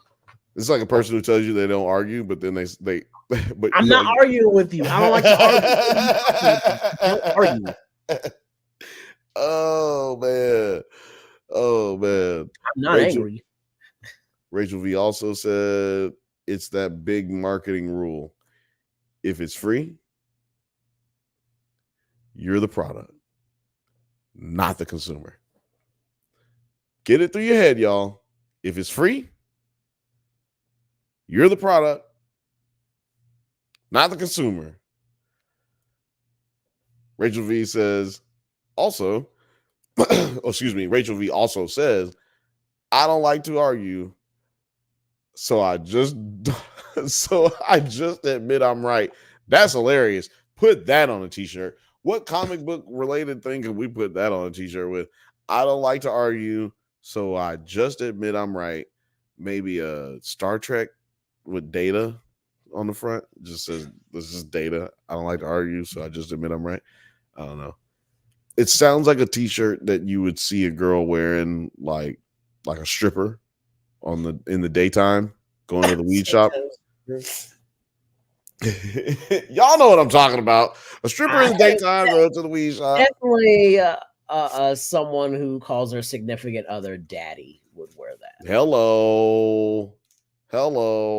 Is calling your significant other daddy and calling your significant other poppy, does that hit the same? I don't think so, but let me know in the comments. It never does. And Lil Frothy says the Archer quote for you t-shirt. Oh, yeah, that's an Archer quote for your t-shirt. Is that an Archer quote?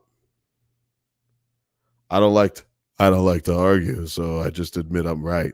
Yeah, it's kind of yeah. He is really short in real life, H. John Benjamin. I'm sure you probably seen him before, right? I've never seen H. John Benjamin in person. Oh man, you're gonna just tower over that man. Dude, let me tell you something. If I saw H. John Benjamin in person, I would just have to try really hard not to do his impersonations of him. I don't know. Play along with it. He was a pretty funny guy. Oh, I'm sure saw him. It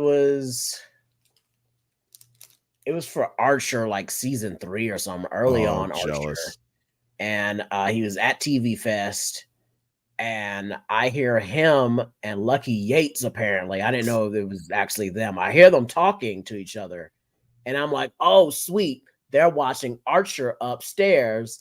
I'm gonna go watch Archer." And then, boom! I see him. It was like, no, it's actually just them. And I'm like, "Oh yeah, I forgot. That's y'all's fucking voices, huh? Y'all don't you just talk." Oh man, that's hilarious.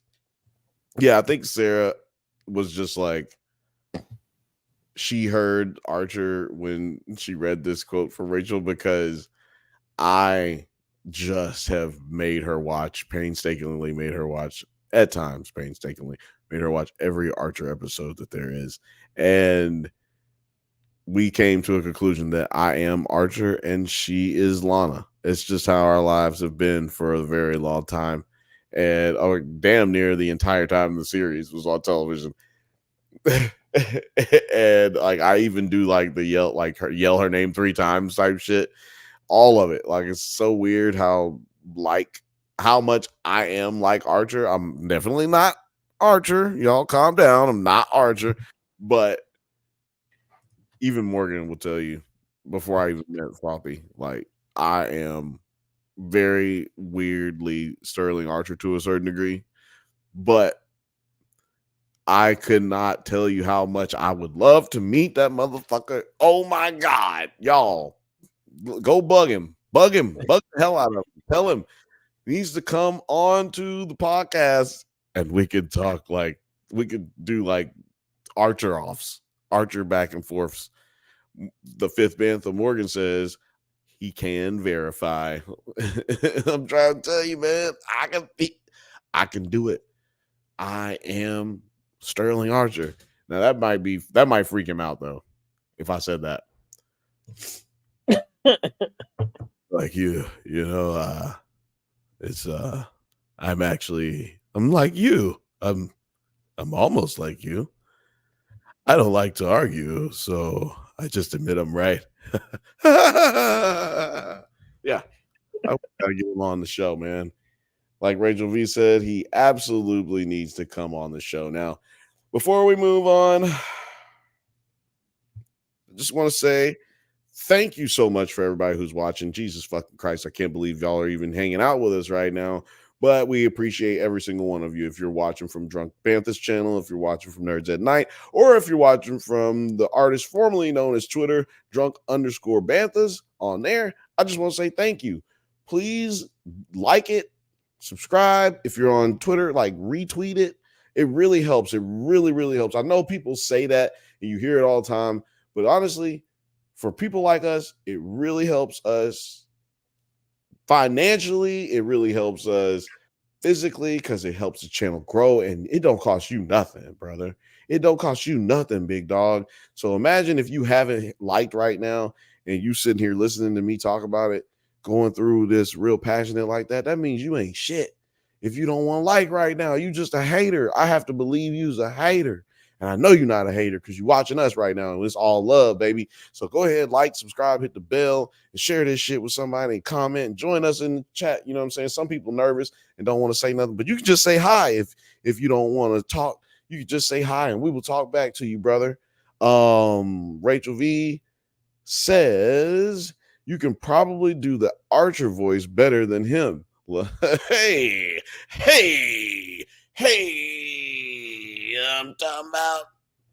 Thank you. I appreciate that. Okay, I'm just looking at that. Sorry, I'm just pulling up here. Yeah. So we might as well move on to something else. There's a new show that came out like 2 weeks ago, but in the last week, it's gotten pretty popular. And that show is Baby Arm. I mean, Reindeer. I mean, Netflix series Baby Reindeer. That's right, ladies and gentlemen. I made those. What an unusual title too, but Baby Arm. Baby Reindeer, like Yeah, Baby Reindeer. Baby motherfucking Reindeer. Now, I know you haven't finished, so we're not going to talk about all of Baby Reindeer. Plus, I don't think I have the time to talk about It's 8 all episodes of Baby Reindeer. Yeah, it's 8 episodes. But you know what's crazy? I watched all of that shit in less than a whole work day. I don't know what. Yeah, I think they're only like 30 minutes a piece, right? Is that what it is? Okay, maybe there's one like 45 or 40 minutes or something like that. But yeah, like okay, because I don't look at episode run times when I'm looking at a movie like that or a show like that because like when I say like that, looking at it while I'm working at the same time, I don't like stopping to go see how long the episodes are because then I'm like, well, on Netflix specifically, I don't do it because you can see in the thumbnail it's a spoiler. I don't know if y'all feel the same way, but like I hate looking at the thumbnail on streaming services for episodic television shows because they're gonna dump it out usually, or even if it's like X-Men and you get one a week, you still see the thumbnail, and it usually ruins like a big part of the movie or episode rather. And like this newest episode of X-Men, for instance, since I was saying that, I'll stick with that. The thumbnail is Wolverine with his suit blown off and his fucking knives out. I'm like, dog, his claws are out. What the hell? This ain't that. So I don't look at the thumbnails for that reason. So I didn't see the episode run times, but this show was absolutely, first of all, it's groundbreaking, right? This is a groundbreaking series, like it or not. A gentleman taking his real life situations and putting them in a, try not to sneeze. Try not to sneeze. I'm gonna sneeze. Try not to. I'm good. No. All right. I'm good now. Okay. Yeah. He took these real life situations and he put them into a one-man stand-up show. I don't know if you know that. Yeah. But yeah, this all started as a one-man stand-up show, and then he was asked, "Hey man, do you want to make this into a comedy series or like a series?" And he was like, "Yeah, I'm down." What about this? What do you know about this series so far, Terry? Like outside of the series itself, like the episodes themselves. Like, what do you know so far? I did not know anything about this guy. I've never heard of him, never seen him ever. Like, I had to look him up to see who he was. I guess he's been popular in the UK comedy rings, and he did a lot of festivals and stuff. And I was like, yeah, I forgot that there's even a thing called comedy festivals. Like, yeah. So yeah, they got rid of the one in Vancouver this year. So just like, that's not a thing really over here. So never heard of him. So I was like, who is this guy? So I had to like, and I found out that it was like his comedy act or like a one-man comedy act. And I was like, I don't know how this is too much of a comedy, but it's a dark comedy act. Definitely. But I thought the plot itself kind of interested me because you don't really see too many men talking about I was stalked or, later on, I was SA'd or something like that. So I thought that was, I like it. A story that gets told a lot. So that's kind of had my interest to it. SA'd. I'm writing that down. I was SA'd, not actually fatalted. Okay, yeah, I got that. SA'd. It's just like we say vaped. You know what I'm saying? Which I guess technically happened to him in this. Yeah. And then he also that episode of vape like that really like made it take a whole darker turn. Well, you were not expecting it to go that way. So let's stay with. I'm gonna come back to SA'd and vaped because I think he gets SA'd before. You can say SA'd and it sounds like you saying essay, like essay. Yo, he got SA'd, huh? Hey, this fool got SA'd. Oh shit, fool, he got SA'd, fool. Essay by the essay. He got SA'd by the essay, fool. Oh shit, was it when he was in prison? No, it was at a Taco Bell, fool. Shit happened the other day, fool. Like, oh shit. They got SA'd. But we want to come back to that. We want to come back to the essays. And I don't know how many times I'll be able to say essay now without laughing. We'll come back to the you ruined my good one. You're ruining it. I know. I love it. I think you did something amazing, and I'm just trying to celebrate it right now because it's the essays got vaped and the essays vape, or the essays vape and they could have got vaped, or you know what I'm saying? Like I love it. Yeah, I love it. We've got to build this. Actually, it's Such a dark. This conversation we're having is just about as dark as this fucking. And then speaking of essays getting essayed, Blood In, Blood Out is now available on streaming. Yeah, and it came out like 20 years ago. It came out was it 20 years ago or 30 years ago? Yeah, it was basically the Mexican version of Boys in the Hood. But it came out like this week, like 30 years ago. ago. Like it just got released this week to be on streaming. No. I mean, I'm pretty sure 30 years ago or something like that. Like, Its original premiere came out. Yeah, it was either this week or last week that the original premiere. Because I started seeing like little shorts and stuff about the movie come up now. That's crazy. Yeah, shout out to Blood In, Blood Out, man. You know what I'm saying? Give me the chocha. Give me that chocha. Oh man. Anyway. But yeah, I want to get back to vapes and essays later. But I just want to talk a little bit about the main story. Othelius, have you seen this story? I just need to know from niggas. Have black people seen this show other than the black people that you are watching right now? Because I guarantee you Nine's not on because he didn't finish it. He like started it, and I guarantee you he didn't finish it. And I'm really curious if he did or didn't, because I bet you he stopped when it got to that, when it got weird.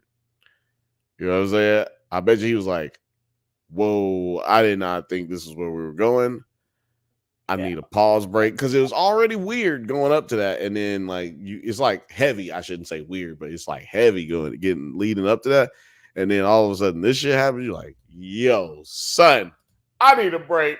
This whole ass white nigga who be treating this white nigga like this, and why he just keep doing this?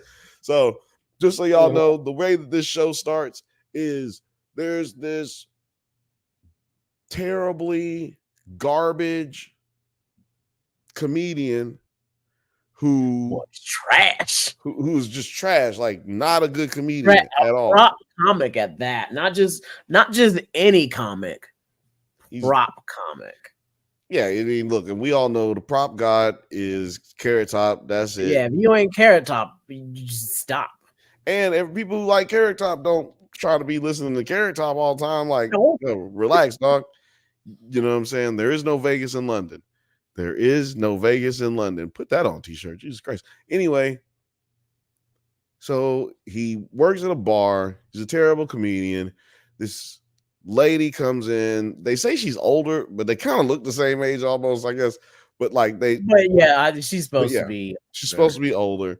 But like they gray her hair up a little bit. Like she does towards the end of the movie. It feels like she looks a little older than what they did at the beginning, but I digress. She comes into their pub. He's working. Donnie is his name. Donnie is working. Donnie Dunn. Terrible fucking actor. I mean, comedian. Excuse me. He was a terrible comedian. Yeah, he's a good actor because he makes you believe he's a terrible fucking comedian. Great act. I mean, like, this is the thing. I'm gonna go with you saying good actor, because I was about to say great actor, but I'm gonna go with you saying good actor, because this is a story based directly from his life. Like, if we're to believe everything that he says, this is a story based completely on his recollection and documentation of the events that have happened, based on like the records that he has, which is emails, voicemails, pictures, you know, and because everything is digital these days and on your phone, he was able to track all this stuff. I mean, we're talking about from like 2017 to early 2018. This dude was stalked by a young lady who came into his. Am I scratching? Is it popping? No. Okay, we're good. By a young lady who came into the bar, and she sat down, and he asked her if he could get her a drink. She says she can't afford it, long story short, and he offers her a cup of tea because he's British, and he felt bad for her. Yeah, you know, and she's like all disheveled looking, and Looked like she was crying, had been crying or something. She had been crying her little ass off. I don't want to bring, we played so much Kendrick earlier. I really am nervous about playing any thing from this. We're still going strong on the stream. Hasn't kicked us off yet. Right. Yeah. So I'm gonna see how much stuff they'll let me play. Sent from my FM. As a matter of fact, it's hard to find stuff on here. Let me do clips. But anyway, so she comes in, he gives her the tea. She feels great about it, right? Like somebody gave me something free. Shit. I don't have to think you're attractive to fucking be enamored with you for giving me something for free. I love you if you gave me free stuff, but I'm not going to follow you home. I'm not going to look you up online. I'm not going to ask you for your phone number. I'll probably actually forget about you right when I leave. So it's weird to think about it like that. Like to me, I would never find myself in this situation. And I would never find myself in either one of these positions. I would never find myself being a stalker. And I could never find myself being stalked, at least in my mind.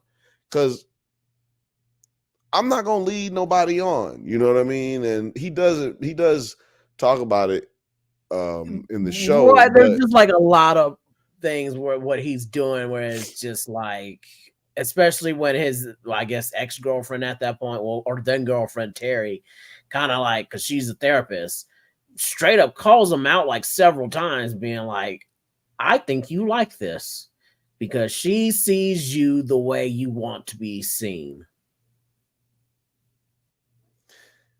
Oh, wait, is this? Holy shit, is this the real version?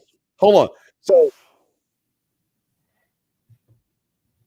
for y'all who don't know, so like we were saying, he gets stalked by this lady. He's a shitty comedian, like we said, and the entire time in the movie, he's basically trying to win this comedy competition that goes on the span of several months. Which is very similar to competitions that used to take place here in the early 90s. Like comedy is always like American comedy, style of comedy is always like 10 years behind in other countries. They're always catching up. So like this is 2017, like I said. So he's like trying to build his little shit up so he can do his little comedy special, basically. Get this competition, you get your comedy special, boom, boom, boom, more work. Well, at the last special, like the last competition, the finals, dude loses it because of all the crazy stuff that this stalker has put him through. And also, not to mention some of the crazy stuff that he's been through as a human being in general. Like his early 20s are crazy. This dude gets this dude starts out like everybody else in the entertainment industry does. Naive, happy, willing to do whatever. Thinking, hey, I got the venue and look, they'll let me perform. And then when you open up, there's like one person paying attention, and maybe there's 4 other people there, but those other 4 people are watching the game on the TV. Absolutely. They were gonna be there regardless that you're performing or not, because it gets harder, and it gets harder, and it gets harder, and it gets harder. And then somebody shows you some love, right? Well, someone famous, someone you exactly. I was about to say, after somebody show you some love, then somebody who matters show you love, because people show you love, and that's cool, and it's all great, and I love it. But when people who quote unquote matter, like people who are in a position to help you succeed or further your career, when they say that they like your shit or love your shit, man, it puts a battery in your back like you never had before. And so that's what happens to him. He gets a battery put in his back. Yeah, he gets his little one-on-one lessons and everything, telling him how to better. Now check it out. He started building up a bigger crowd for advertising. He was putting them on for a little bit. Genuinely putting them on in the sense that he didn't have to go out of his way to do anything for him. Like, being where he is and the connections that he has, nothing that he did ever went out of his way for him, because the things that he promised him never came to fruition because he had to keep him on a string so that he could take advantage of it. Right? I was just saying, at first it seemed more like he was actually going out of his way, because he Right. helped him increase his crowd from Donnie's perspective. From Donnie's perspective, he was doing a lot more than anybody else was doing, and finally was doing the things he wanted to. He saw the trajectory starting to go forward, but he didn't have the hindsight to see where exactly this trajectory was going. Right. And it looked like it was going up, but he couldn't see that over the hill. It was going straight. Also because he was in complete delusion that his comedy was funny. Like, he thought he was doing. I've seen an interview with him recently, and he was just talking about how, like, he was delusional about how his comedy was comedy, and like, or funny, because he thought he was reinventing comedy, doing something different that's anti-comedy, and he didn't realize how stupid that was, because people, like, comedy is about what people will laugh at, not what you think people should laugh at. So you have to find this balance between being funny and telling a story that people want to hear. And he wasn't good at that. Like, clearly he was talented, because he was able to write this. Like, I don't care what happened to you. If this kind of shit happened to me, y'all, all you're going to hear about it is on this motherfucking podcast. I'm not writing this shit down. Like, I don't know how you even going to hear about it on anything other than this. But what's Rachel V said here? I don't know if quote unquote leading on is a necessary component of stalking. Laugh out loud. It's not a necessary component of stalking.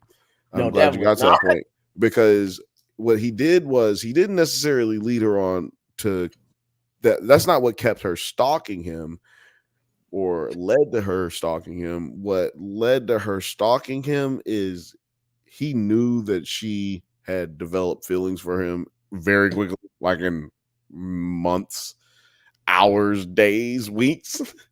And he had a lot of opportunities throughout the series to just literally be very blunt in a situation that may have hurt her feelings, but would have let it all just be done. And he goes through that like, he tries to hit that button several times, but then right when he gets his hand over it, he's like,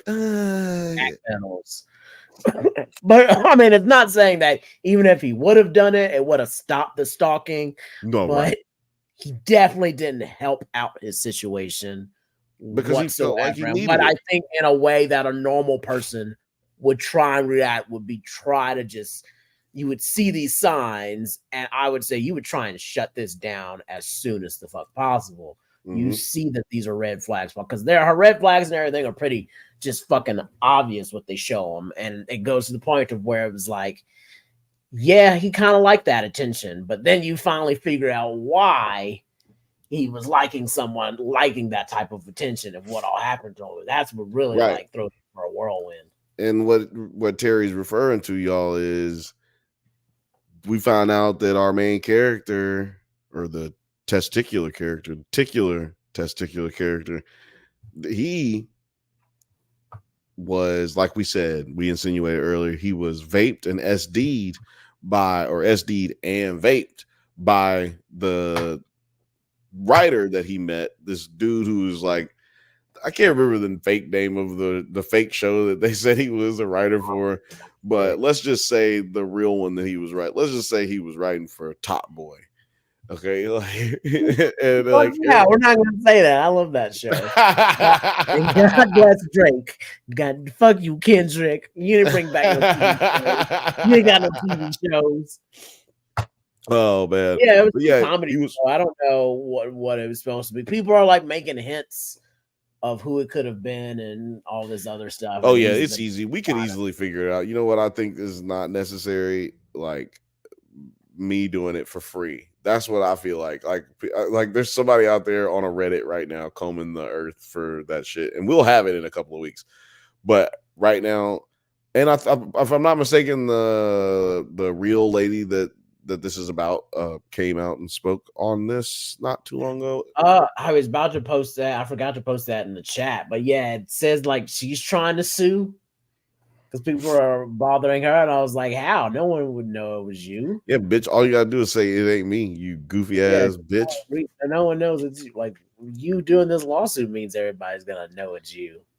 Yeah. Also, I guarantee you, she's tried to call him, and I'm 50% sure it's like 50-50. Did he answer his phone, or did he, is he just looking at it dreadingly, like trying not to answer? He's like right this very second trying not to actively take on his addiction and like start listening to this lady's craziness. So I do want to point out, like I said, he was vaped and SD'd in his early 20s, and then he in that time period he's being controlled, he's being manipulated. This lead writer for this show is promising him all this kind of stuff and abusing him and making him do things for him during the day and making him do things for him at night. And all the while he's drugging this guy, like he's drugging Don. Donnie's being like abused in his sleep. He's not being abused while he's awake. He's not being like forcibly overtaken.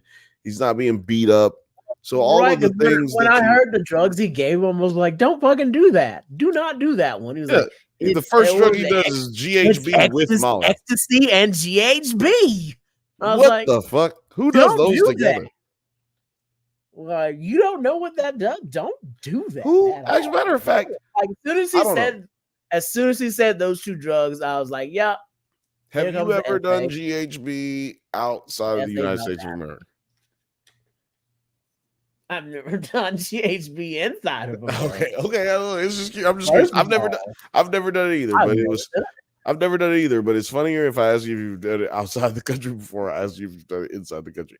But the reason I ask outside the country is because like maybe GHB is just different there than it is here. Like maybe it's more controlled because they like have different controlled substance laws. Maybe people can study it over there more, so people know more about it or something, make it cleaner. I have heard tales about it from some of my gay friends about it running in their circles of them doing it recreationally. Gay people be having dope drugs though. Well, I guess in this case, not so much. Back in my hometown, there was like a very large bust of GHB that happened, and it like involved the dude that owned the giant like fireworks stand and a couple other businesses. It was a real scandal. Always the guy who owns the giant fireworks stand. Yeah, we had a similar situation in Alabama, but I ain't trying to get it was GHB, and I thought that was also weird. But no, I think you're right. Like overseas, like I think they just they do a lot of other different drugs more.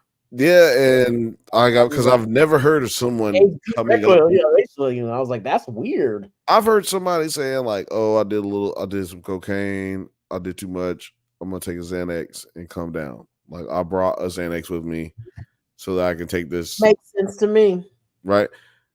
But I've never heard somebody saying, "Oh, I did a lot of cocaine. I'm gonna take some GHB." I'm gonna fucking take goddamn date rape drug right now. And then with Molly too, so just like when he said that combo, I was just like, this man is, you need to run from this man. Do not take those drugs. Seriously. He's going to SA you, and he's going to make you feel good about you getting SA'd. So like, he like gave him he said, "This is Molly. You take it to feel this way." And then he holds up the GHB. He's like, "And this is liquid GHB. You take it to come down." And then they just take both of them. Like, wait a minute. I want to feel the up first. Feel the first one first. Can I get up and then realize I'm too high and then take it? Why don't I do that? And the amount that they took is insane. I was thinking it was in a mixed drink. I was hoping that it was in a mixed drink. That mixed drink must have been Sprite, man, because it was like clear, like a shot glass. And shout out to their shot glasses. I got the same shot glasses, but like the dude, it was so weird because I've never seen anyone take more than like this much, like a cap of a like right? Yeah, you drink don't. Yeah, cap. that's all. It's like what the fuck. I've never seen anybody take like. But I feel like he more also than didn't this. know what GHB was. I was just like, oh, you don't even know what. Yeah, don't I feel like well, that. it's Don't, like don't get peer pressure. Don't get peer pressure, bro. Yeah, see this is what happens when you yeah, don't have. like did he not What know? happens when you That don't was a have great fucking question. hair? That's a great question because I was like, did Because he it seemed not like know he or didn't know he what did? GHB was. Because he was like, oh, okay. Yeah, no, that was crazy. But Because so me knowing what it is, I'd be like, hell no, I'm not about to take that, bro. Like, man, you asked me to. I why are you literally, doing that? I Why do you saved my want to do homies. that? I saved my homie Palmero's life one time. Shout out to Palmero, man. I know you're not watching, but like, shout out to this nigga. He might actually be dead. I don't know. But Palmero, he was doing like HGH all night with my homie, my other homie. I ain't gonna say his name, but like, this motherfucker passed out in the back of the car. And like, long story short, we was driving around for like 4 hours, 6 hours, got home, this dude was scooping out in the back of the truck. That's what they call scooping out. And I like pulled him, not in the back of the truck, but back of the Mustang. I pulled him out of the back seat of the Mustang and threw him on the ground in the driveway and just like pushed on his chest, like up and in his sternum area. Man, this dude vomited all over the ground. Looked like a big thought bubble next to him when he we ended up throwing up it like right next to his body. It just looked like a big thought bubble, but because it was so much. But I'm only saying that to say like he could have died. You know what I mean? Like, and he was taking nothing but caps. These two are just sitting here taking big, huge shots, and I can't say it's a lie, right? Because this is this dude's recollection of what was happening. And he's the one performing it. He's the one that's directing. He's the one all set. So I have to assume it went down the way it went down. But those events led him to like breaking up with his girlfriend, questioning his sexuality, going into really dangerous sexual situations to help him try to clarify who he was as a person. And all of that led to him losing it on stage during a competition. I want to play that competition. I have never seen this. I was able to find what somebody says is it. Let's see if it's it. It doesn't look like I it. like you better than I like most of the comics sitting in this audience right here. But you know what I don't like? Oh, this is I don't like the idea that you're the best. Oh, you know what? This nigga, I remember this nigga. He's slightly different. It's the same shit, but this nigga's different. It's from 10 years ago, by the way. That's crazy. Like, I guess maybe this nigga heard about it and did it different. I don't know. What is that? That was crazy. I think I remember that. He was doing the Drake shit, wasn't he? Hold on. He said, "See, Conrad, that's pain. That's a terrible set." Here's the thing. I like you. In fact, I like you better than I like most of the comics sitting in this audience right here. But you know what I don't like? I don't like the idea that you're the best. I don't like the idea that you're the best. Damn, I was trying to find this nigga's shit and ended up not finding it. Because apparently it's not easy to find.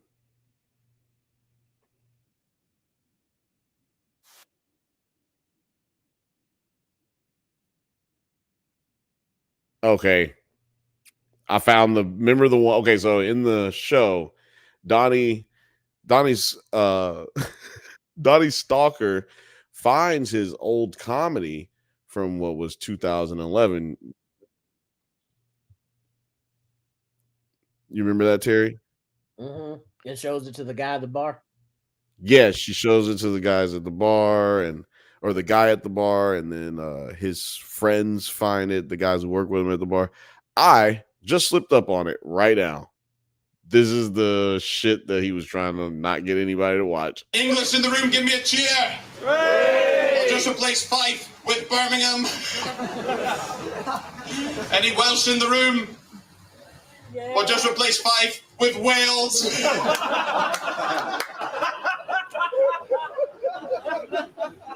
The less said about I than the bad one with the troubles.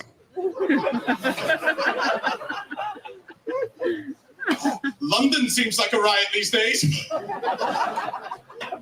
2011. Those riots. What's your name? So I've got 2 minutes left. Please don't interrupt. So Amy Winehouse, better not. Like, it's not good. I guess if I could remember what 2011 was all going on, maybe it might be funny. But I mean, Amy Winehouse was just died. We were in the midst of riots, and I just don't remember that. Maybe it might. Well, you know, there was a lot of the Hebbo film, the one where the Muslim, like the people made that movie where they depicted Muhammad physically, and the motherfuckers put a Charlie Hebdo cartoon. Charlie, the French magazine. I think, is that not 2011? I don't remember. And then there was a movie. Then there was a movie that got jihaded as well. My friend was in that movie. Like, so yeah, there was. I don't want to go into that because it's so. The reason I want to talk to you about that. I'll tell you about it some other time. But usually, I'm not concerned about what people will think. But nigga had a real motherfucking. I don't know what they call it. Like, it's not a jihad, but when you disrespect the Muslim faith, like the radical Muslims believe that you should die, and there's like a thing that they call it out. It's basically like almost like fatwa. A fatwa.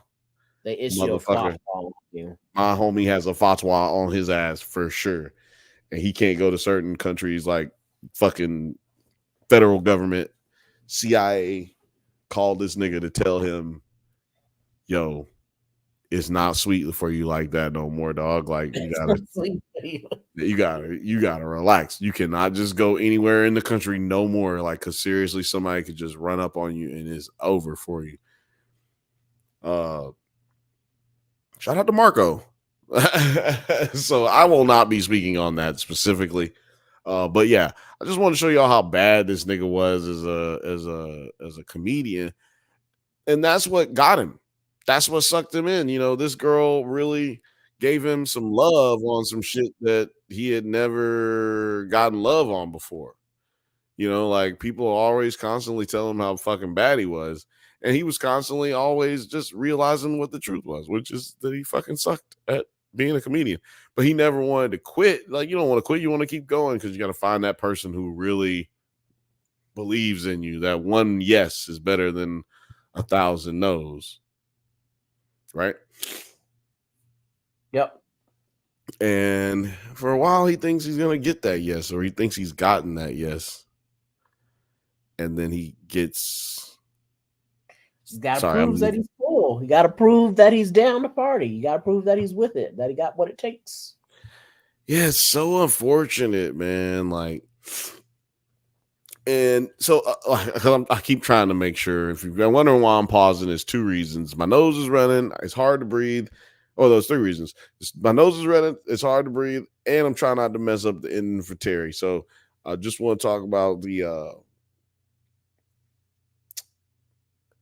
the relationship that he had with everyone outside of the pub, for instance. It was shit. The relationship that he had with everyone outside the pub, he was like basically just lying. He was like pretending to be who he was outside the pub. He was pretending to be a whole nother person in the pub, which we don't know until, you know, later episodes down, right? Like,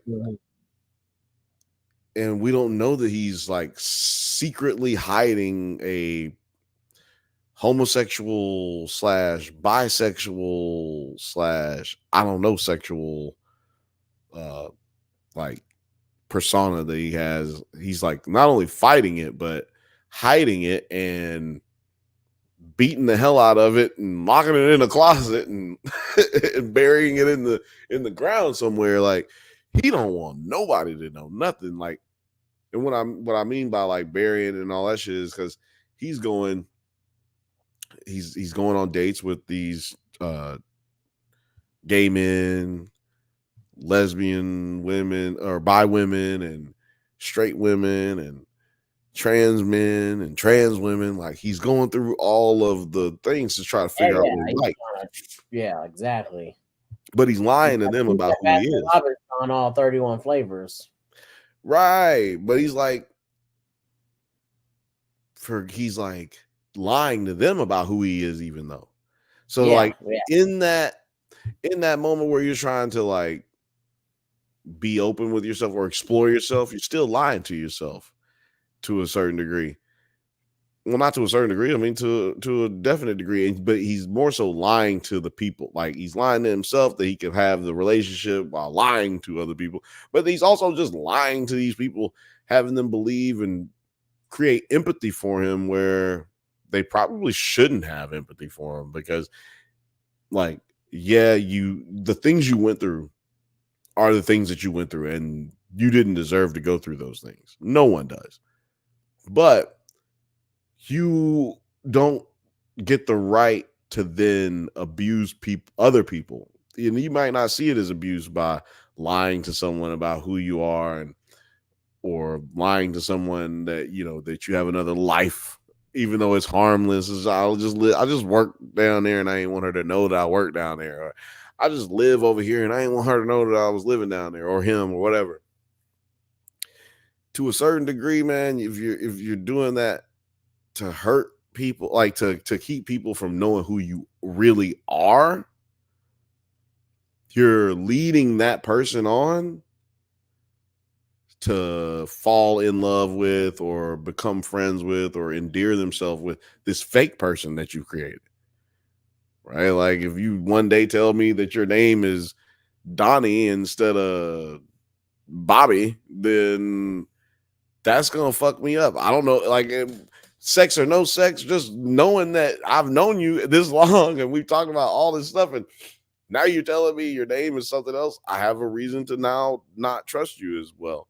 And if we are sexually involved, intimately involved, then it's going to make it even worse. I did not understand how many fucking mistakes this dude kept making. What about you? Is it the same for you? Because I just felt like, dude, I just wanted to shake this nigga, like, yo, nigga, stop. I feel like since at the beginning I was kind of like, you're an idiot, what the fuck are you doing? And then seeing what happened to him, I felt a little bit more compassion towards the mistakes he clearly just kept making. I'm not going to say he was not making mistakes. He was making mistakes left and right, but there is a reason for his brain to not be working properly.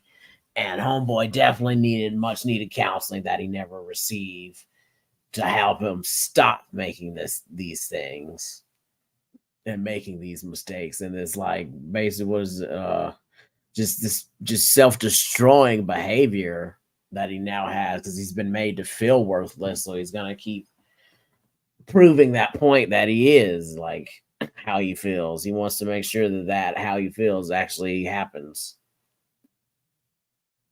I did get to the part where he does have like the big breakdown, and he like just confesses, like, the one thing I loved more than her was hating myself.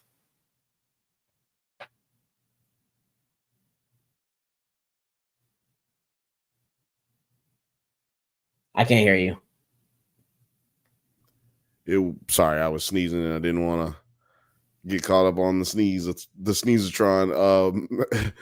But you're right. The only thing he could do well was hate himself. Like, that was the only thing he could accomplish in life at this point. It was the only thing he loved. It's the only thing he loved, and the only thing when Martha came into his life, he loved Martha because she made him feel funny. He loved Teresa, because she made him feel comfortable. she made him feel like he's having a regular conversation with a human being instead of being used. Because what we didn't tell y'all is, man, let me tell you something. After he got his finger popped, so how do I say this? Donnie got his butt touched by the lead writer dude. Who would I would say? Harvey Weinstein. Yeah. Harvey Weinstein touched UK with Harvey Weinstein his butt. And so, like, if that happened to me, Harvey Weinstein would have had to die, right? But this dude, he wanted to accomplish the goals, but also, you know, is this thing where he admitted, like, I didn't know what I didn't know. Like, these of him putting his finger in my Uchi Wally Wally Uchi Bang Bang made me go, damn, like, that's uncomfortable. I didn't want that. That is scary. But it also made you go, well, I liked my finger in my Huashashi, and I don't know how I feel about that because it just happened to me by somebody I didn't want it to happen to. Like, I definitely don't like that. Like, right? Like, but like, I liked that. But like, did I like that? Or did it just so like he's left with this like crazy confusion, which I cannot even imagine. Like, I cannot fucking imagine like how fucked up all of that is. You know what I mean? not the way you want to come out. It's not the way you want to come out. It's not the way you want to find out. And then also, like,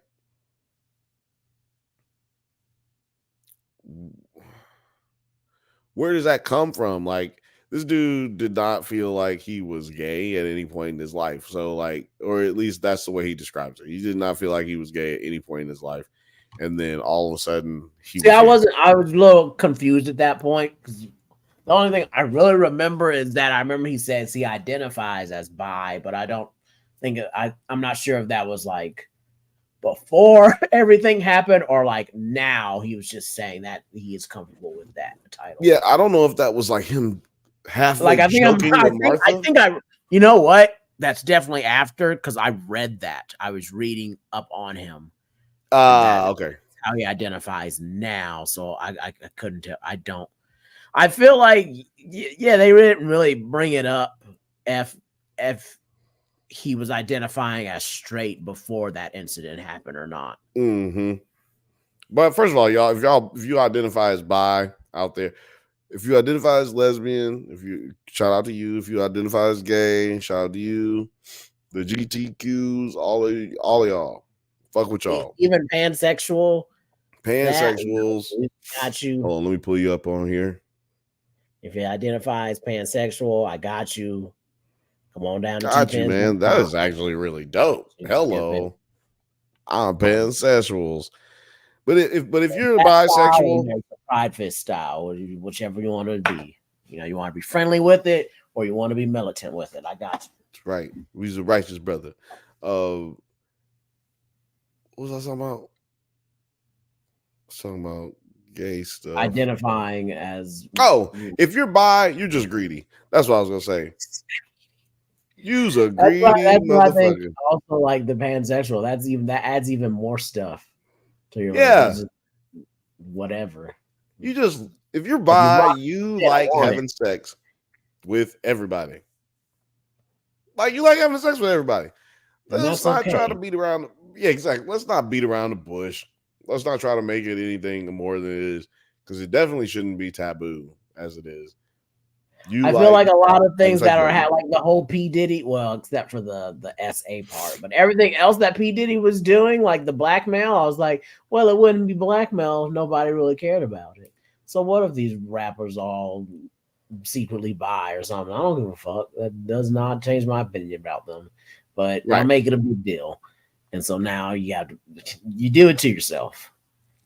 Exactly. It wouldn't be a big deal if you didn't make it a big deal. The biggest rapper in the world could be, well, anybody that's not Drake or whoever you consider to be the biggest rapper out would be the smallest rapper out, would be in the top 20 billboards. but like the bottom 20, the bottom 22 billboards. You know why? Is because whoever came out and was black and said, I'm a rapper and I'm gay. Not no little Nas X shit. I'm talking about real rappers. A rapper, like if a guy who sounds just like Ice Cube came out and said, yeah, I like boys. You'd be like, what? He's like, hey, shut up. I like girls too. And you'd be like, oh shit, this nigga bye. You know what I'm saying? Like, what would you say? Like, people can't say nothing more than what they say about other people. I mean, like Tyler, the creator, kind of does that, but you don't really take him too seriously most of the time. Yeah, he has the ambiguity of like doing the first black Jackass TV show, so he can like pretend like, oh no, that's not. I'm just crazy. I just say everything. I just do anything. Like, I mean, it was funny when he curved that whole man on live TV. They recorded it, and he's like, "I really like you," and it's like, "I like these pop songs. I like these." You talking about? Oh man, what's that nigga's name? Carmichael. Yeah, but it was Jared like, yeah, Carmichael. like with him, you don't know if it's like it's kind of a whole joke. So, but Jared yeah, Carmichael said, "Yeah, go ahead." You know, you're just not hearing no trap rappers coming out and say that shit. Just no, yeah, because like Lil Nas X is just like, okay, yeah, I see that. You made it clear from the start, but your lyrics aren't that hard. You know, I don't consider him a rapper. I consider him a pop artist. He's a pop star. Like even from the beginning, like, and actually, I think it's more likely. I mean, more of a reason to consider him as a country artist more than an R&B artist or a rap pop. Artist. Yeah, he kind of yeah. That's more where he fits to me. And maybe R&B a little bit. I think that's where he didn't try to go with his next album, and I think that's why people didn't really receive it as well as they did the Old Town Road. I never really listened to any of his songs, but I do like his videos a lot. I think the art of video making is dying, and I love to see it get resurrected. Yeah, man. Shout out to the fucking Spike Joneses and the Hype Williamses of the world. I'd like to believe that I could get a Spike Jones, maybe not video, but a photo. I could get a photo with with Spike Jones. I'm pretty positive. Some really good friends of mine are best friends with him. He probably wouldn't do a show for me or anything like that, or like, hey, come on the show, come talk with us. That would be fucking awesome, dude. That would be so fucking awesome. What was I about to say? Because there's a lot more to go into. I just don't want to spoil anything. What did you think about the parallel? Damn, why does that keep happening? What did you think about the parallels between their judicial system and our judicial system? That's a good question, actually. Because they went through that a lot, being the stalking element.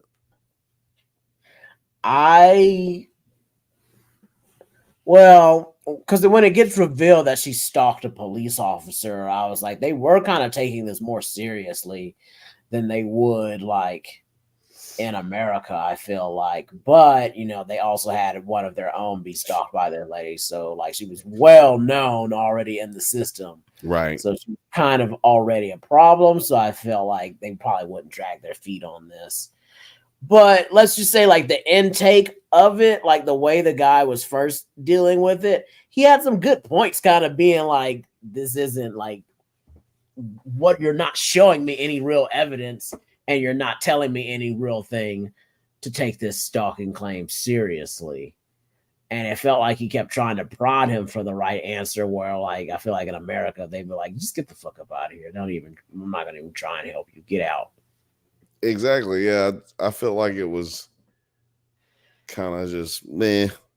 Yeah. Well, y'all get up out of here. I don't really feel like dealing with this. It sounds like they don't really even give a shit in any way, shape, or form until, like you said, he mentioned, well, because this is her name. Look up this name, and then that's Oh, when dude they was froze and was just like, I need a supervisor. It's above my pay. If you put in, what was her name? Martha, whatever. Martha's, I don't know, let's say Martha Baxter. Like, you're gonna get 7,000 fucking Martha Baxters. It seems like, you know what I mean? Like, I don't know, maybe it's just a smaller place. It definitely is, but maybe it's a smaller database. But I just feel like you get too many Marthas. We're gonna have to go through these Marthas first before I can. Right, but it pinged up the right lady and everything. And Hey, that's how you know she was about it. Like, yo, this bitch. That dude's hard. Like, what did that file have to say? It was like, if you're seeing this, call this sergeant immediately. It said, if you see this, go call get your help. Supervisor immediately. I remember, like, I used to work at General Motors, and that's where me and Blake first met. Shout out to Blake. He knows this story too because it was a file I found while we were in training, because we could look at like live files of like the customers who would call in and they would keep a file. And I found this one customer called Vicky Bass, and she had called in so much. She had gotten to supervisors that I didn't even know were an actual supervisor. Like, I learned what some of these managers did because she got to speak with them. And like, basically when she would call, it would show up her file and it was like, give this call to a supervisor immediately. Don't even try and talk to her. Just give her to this person. I like how you just said that bitch's whole name on the live. I love it. You didn't say where y'all worked at. You didn't say where y'all worked at. Oh, you did. This could be anywhere. Actually, you did. No, you said GM. You said GM. So that's different. That's the difference. Well, you know what? Y'all have to actually do some work to figure that out. And by that, if that means, I'm sure she's probably passed away by now. If you guys did all the work to find that out, put it in the comments. And also, it's good problems for us if they went and found this lady, because they're only going to come back to this video to be like, I found that lady. That would be funny. I always wonder what's going to happen when people rewatch these videos and realize it's me. He sold me a dub back in the day. That's crazy. So yeah, I could just imagine what this police file said on this lady as soon as he typed in her name. Because when we were typing in her name, all kinds of crazy shit would pop up. So imagine the crazy shit that, like, because he froze. I was just like, what's going on? Like, right? Why? Like, it threw me back for one. And then you had to get the supervisor, and she's all like, come with me. And I was like, oh my God, did she just kill somebody? Has she been killing people? Like, I thought murder was on the table or some shit. Sounds like it was, but it just didn't get served. But overall, I think the cops seem a little bit better than I don't know. I don't like American police. I felt like every time he had an interaction with the police, it was just to show how stupid they were. Like, it kind of showed me that he felt like, to a certain degree, as a writer and as the person who, it's weird, as a writer and the person who experienced it, I think he was trying to convey more so how stupid the police were. More so than how stupid the law was necessarily. He just seemed like he felt like they were not taking him serious. Like he was getting angry about them not taking him serious. And then the more you see them, he goes on to continuously not be taken serious. Even when it's serious, he's not being taken serious. Because he should have never been able to walk up on his own stalker. Like he should have never been able to walk up on his stalker and say anything to her. He should never be able to chase, to do anything. Like he should, when you have that stalker case here in Los Angeles or in California, if I'm not mistaken, if someone's stalking you and you do take them to court, you have to be in court while they're in court. Like, otherwise they can get off for it. You know what I mean? Like, there's no one there to testify against them, so they can get off for it. At least in American court, that's how I believe it's set up. So I don't know, man. That whole case, I just feel like, oh, dude.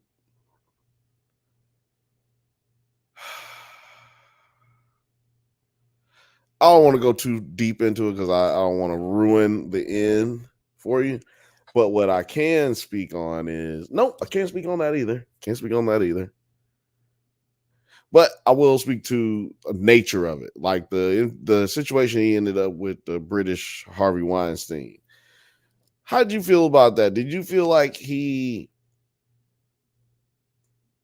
played into it too much? Because he is in a situation in this, as he explains, like where he's being groomed. He has, which I didn't know you groom a grown man. I just didn't know that, but I understand the logic of it, like tonally, as far as the show's trying to convey. But I just didn't understand why he just didn't leave. You know what I mean? Like he's got a beautiful girlfriend who he claims to love. They seemed like they were in love, very bubbly, happy all the time. But man, that was me. What happened? That was my internet that messed up. Oh, I didn't hear it. I didn't see it. Okay. It didn't show up over here. But I just felt like, man, call the police. You know what I mean? Like, very simple shit. Because this ain't nothing this ain't no black. This is a black and white issue. There's not a whole bunch of nuance to this. Like, I'm over at his house. I took some drugs. I fucking don't remember what happened to me. And my butthole is bleeding. Let me call the police. How did you feel about this little relationship that they had? I don't want to. We're gonna get up out of here not too long after this, but I'm just curious about like the breakdown of that. I don't know. I've never been in a situation like that where I can say right now if that did happen. Yeah, I'm definitely telling. I'm going to tell. I don't care what anybody says, how powerful you are. If it's going to ruin my reputation, you're not getting away with it. That's just the type of person I am and was grown to be. But I know a lot of people just aren't like that. I can see like right. I was just promising him so fucking much, and he's going through these feelings that hey, maybe I am bisexual, so maybe I do like this, maybe it's not that bad. And if it's with this guy, I mean, if somebody's gonna do it to me, why not be somebody that can like make my career and make me famous if I only have to like just stomach them for like this time until I get my big break, and then I won't need them anymore, so it's not gonna last that long and I can just forget about it. And if I tell other people, it might be at that point to where it's like I'm a nobody. Nobody's gonna like believe me compared to like, this dude who already knows everybody, and they can be like, "No, this dude's just lying. Y'all know me." Especially if you're a quote unquote nobody. He doesn't know who's this random nobody. Because oh man, being a nobody makes it way more difficult. And even if you're a nobody who can really act or really perform or whatever it is that you're doing in the entertainment field, like when you're a nobody, it sucks. It's like the worst thing ever. And I just feel like Donnie just got sucked into that. You know what I mean? Like people who are trying to take advantage of him, using his insecurities to help him destroy his self. Because honestly, nobody went out and that, like I guess the weird dude did, but like nobody went out and physically tried to assault Donnie, really. They were doing it with manipulation. They were doing it with promises of, delusions of grandeur. You know what I'm saying? Like promises of things that's going to happen in the future that just don't happen. But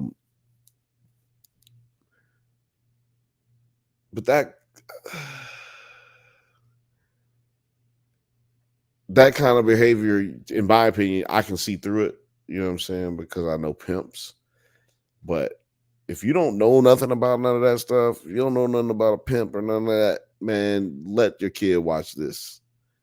Like, let your kid watch this. I'm not saying all kids need to watch this or this is made for kids. That's not what I'm saying at all. Y'all are letting your kids watch a lot of shit on television today. Let your kid watch this because this shows you some real depth to how to behave as a person, how to behave as a human being without harm, because there's a lot done wrong in this show. So it shows you what you should do. Hopefully that's what you take from it, is like what to do right? Like things that you should look out for, signs you should see in real life or in an entertainment world. Like just look out for things, see something, say something type shit.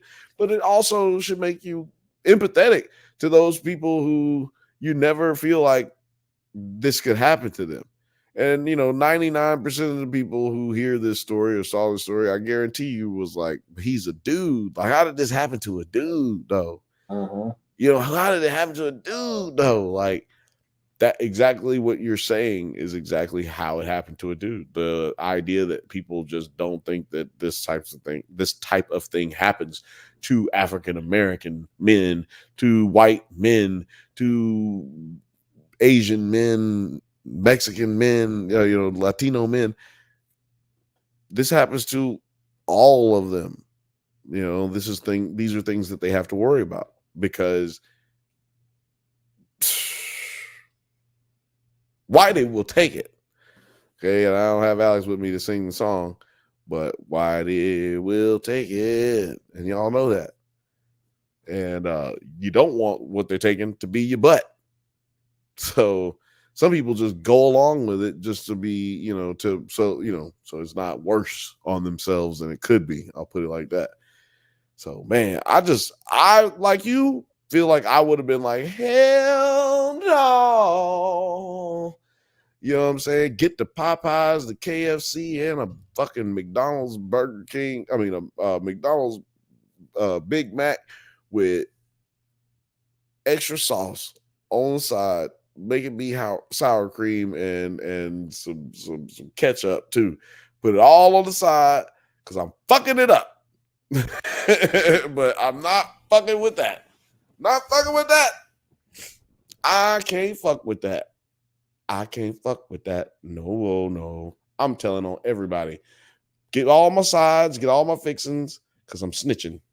I'm sitting in there, Force 48, they get you your Popeyes, they get you your Burger King, they get you your KFC.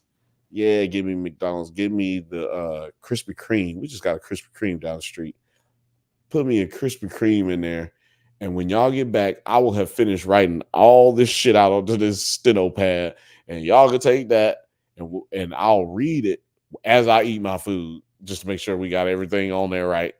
And if you missed anything, I'll let you know while I'm eating in my Krispy Kreme donuts.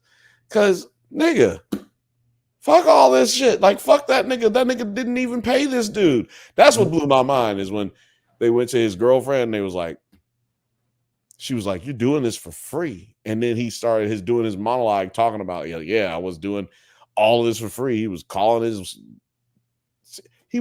his assistants and secretaries, getting them to do shit that he was all like, nigga, why aren't so he has people who could do the things that you're doing. He's just like, fuck it. I'll just get your goofy ass to do it. You could do it anyway. Anyway, that shit blew me away. No Diddy.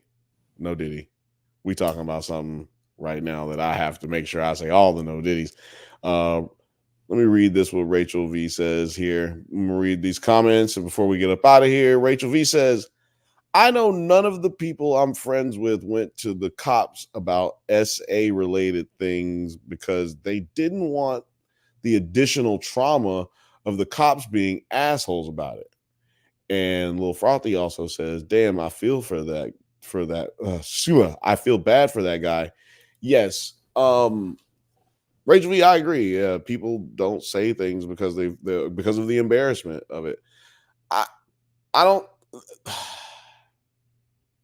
and I would suggest watching it because exactly what you said comes up for him when he's trying to talk to, like Terry was explaining it earlier, where he tries to talk to to the police officer and explain his situation, but it wasn't even the embarrassment from what you think was embarrassing for him. Like he was, I'll just spoil a little bit of it. Like he was embarrassed about calling the cops on Martha and not calling the cops or not having called the cops on his abuser.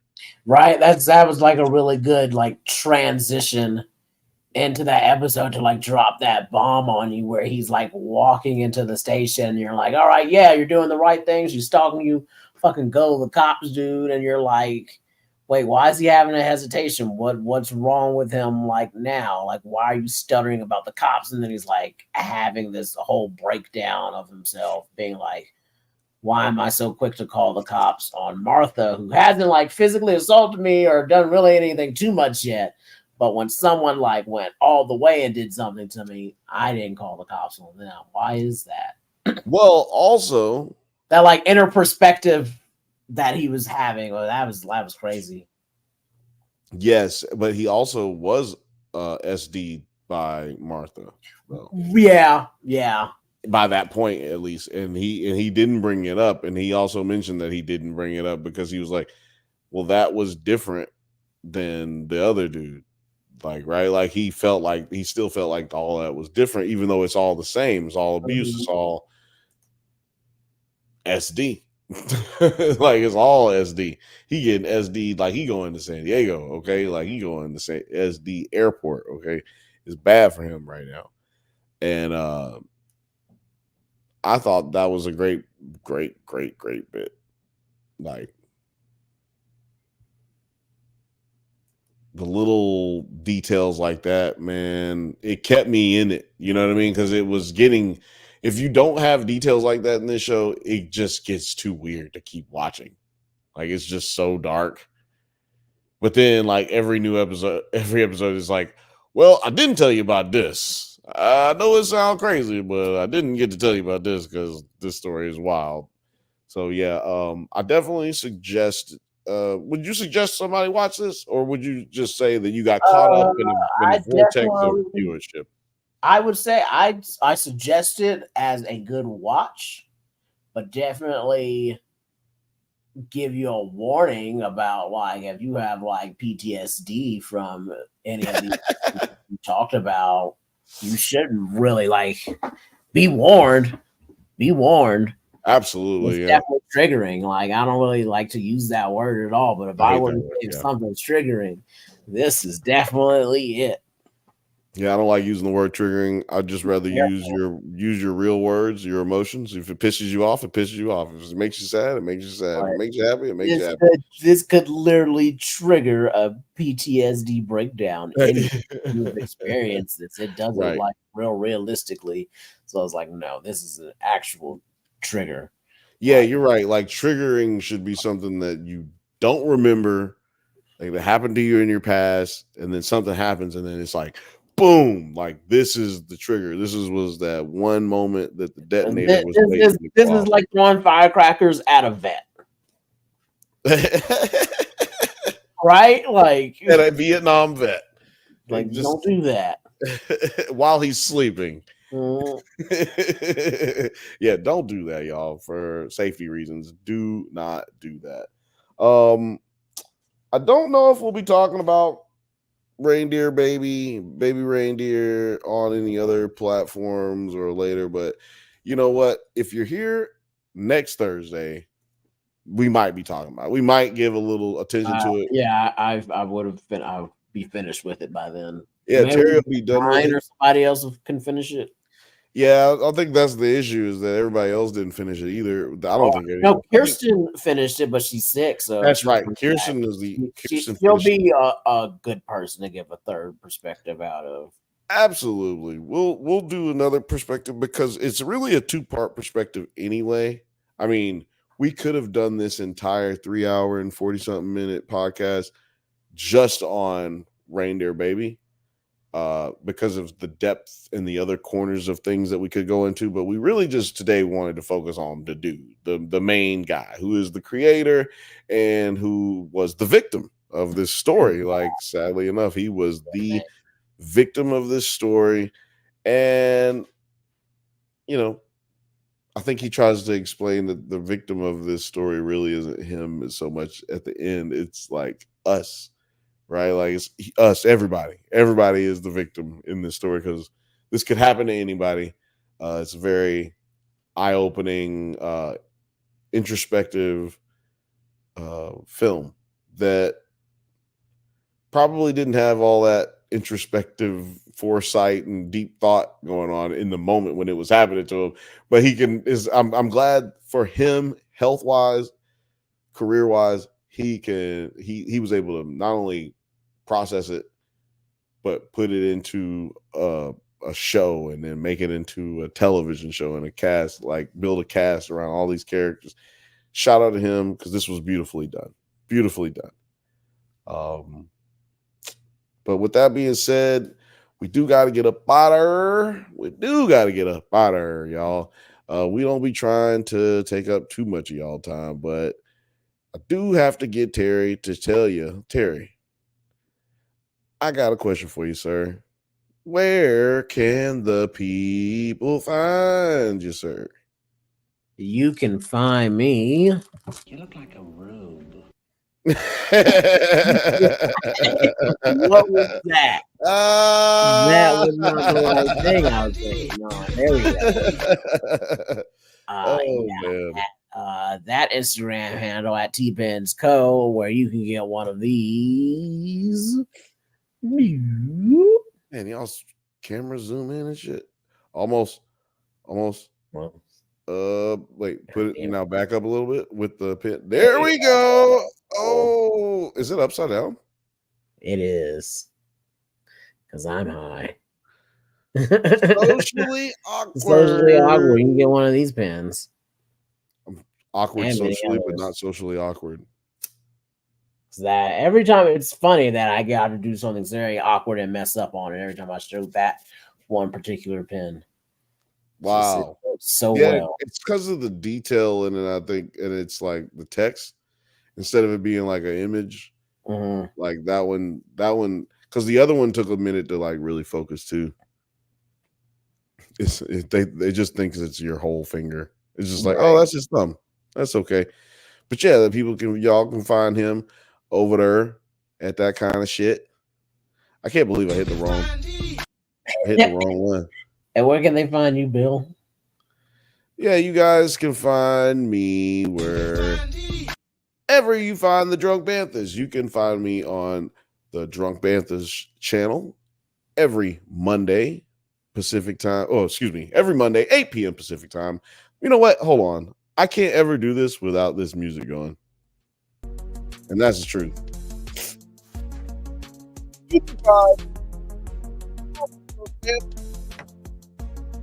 My channel every Monday, 8 p.m. Pacific time.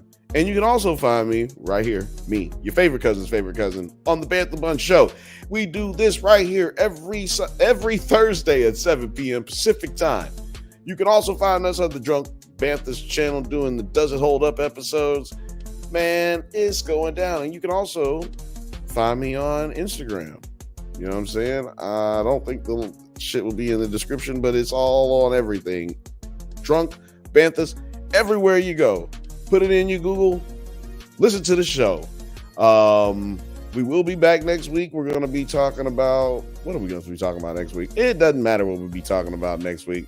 Oh, man, I really wish I meant to do that in like The Rock. It doesn't matter what we're talking about next week. You just better be here.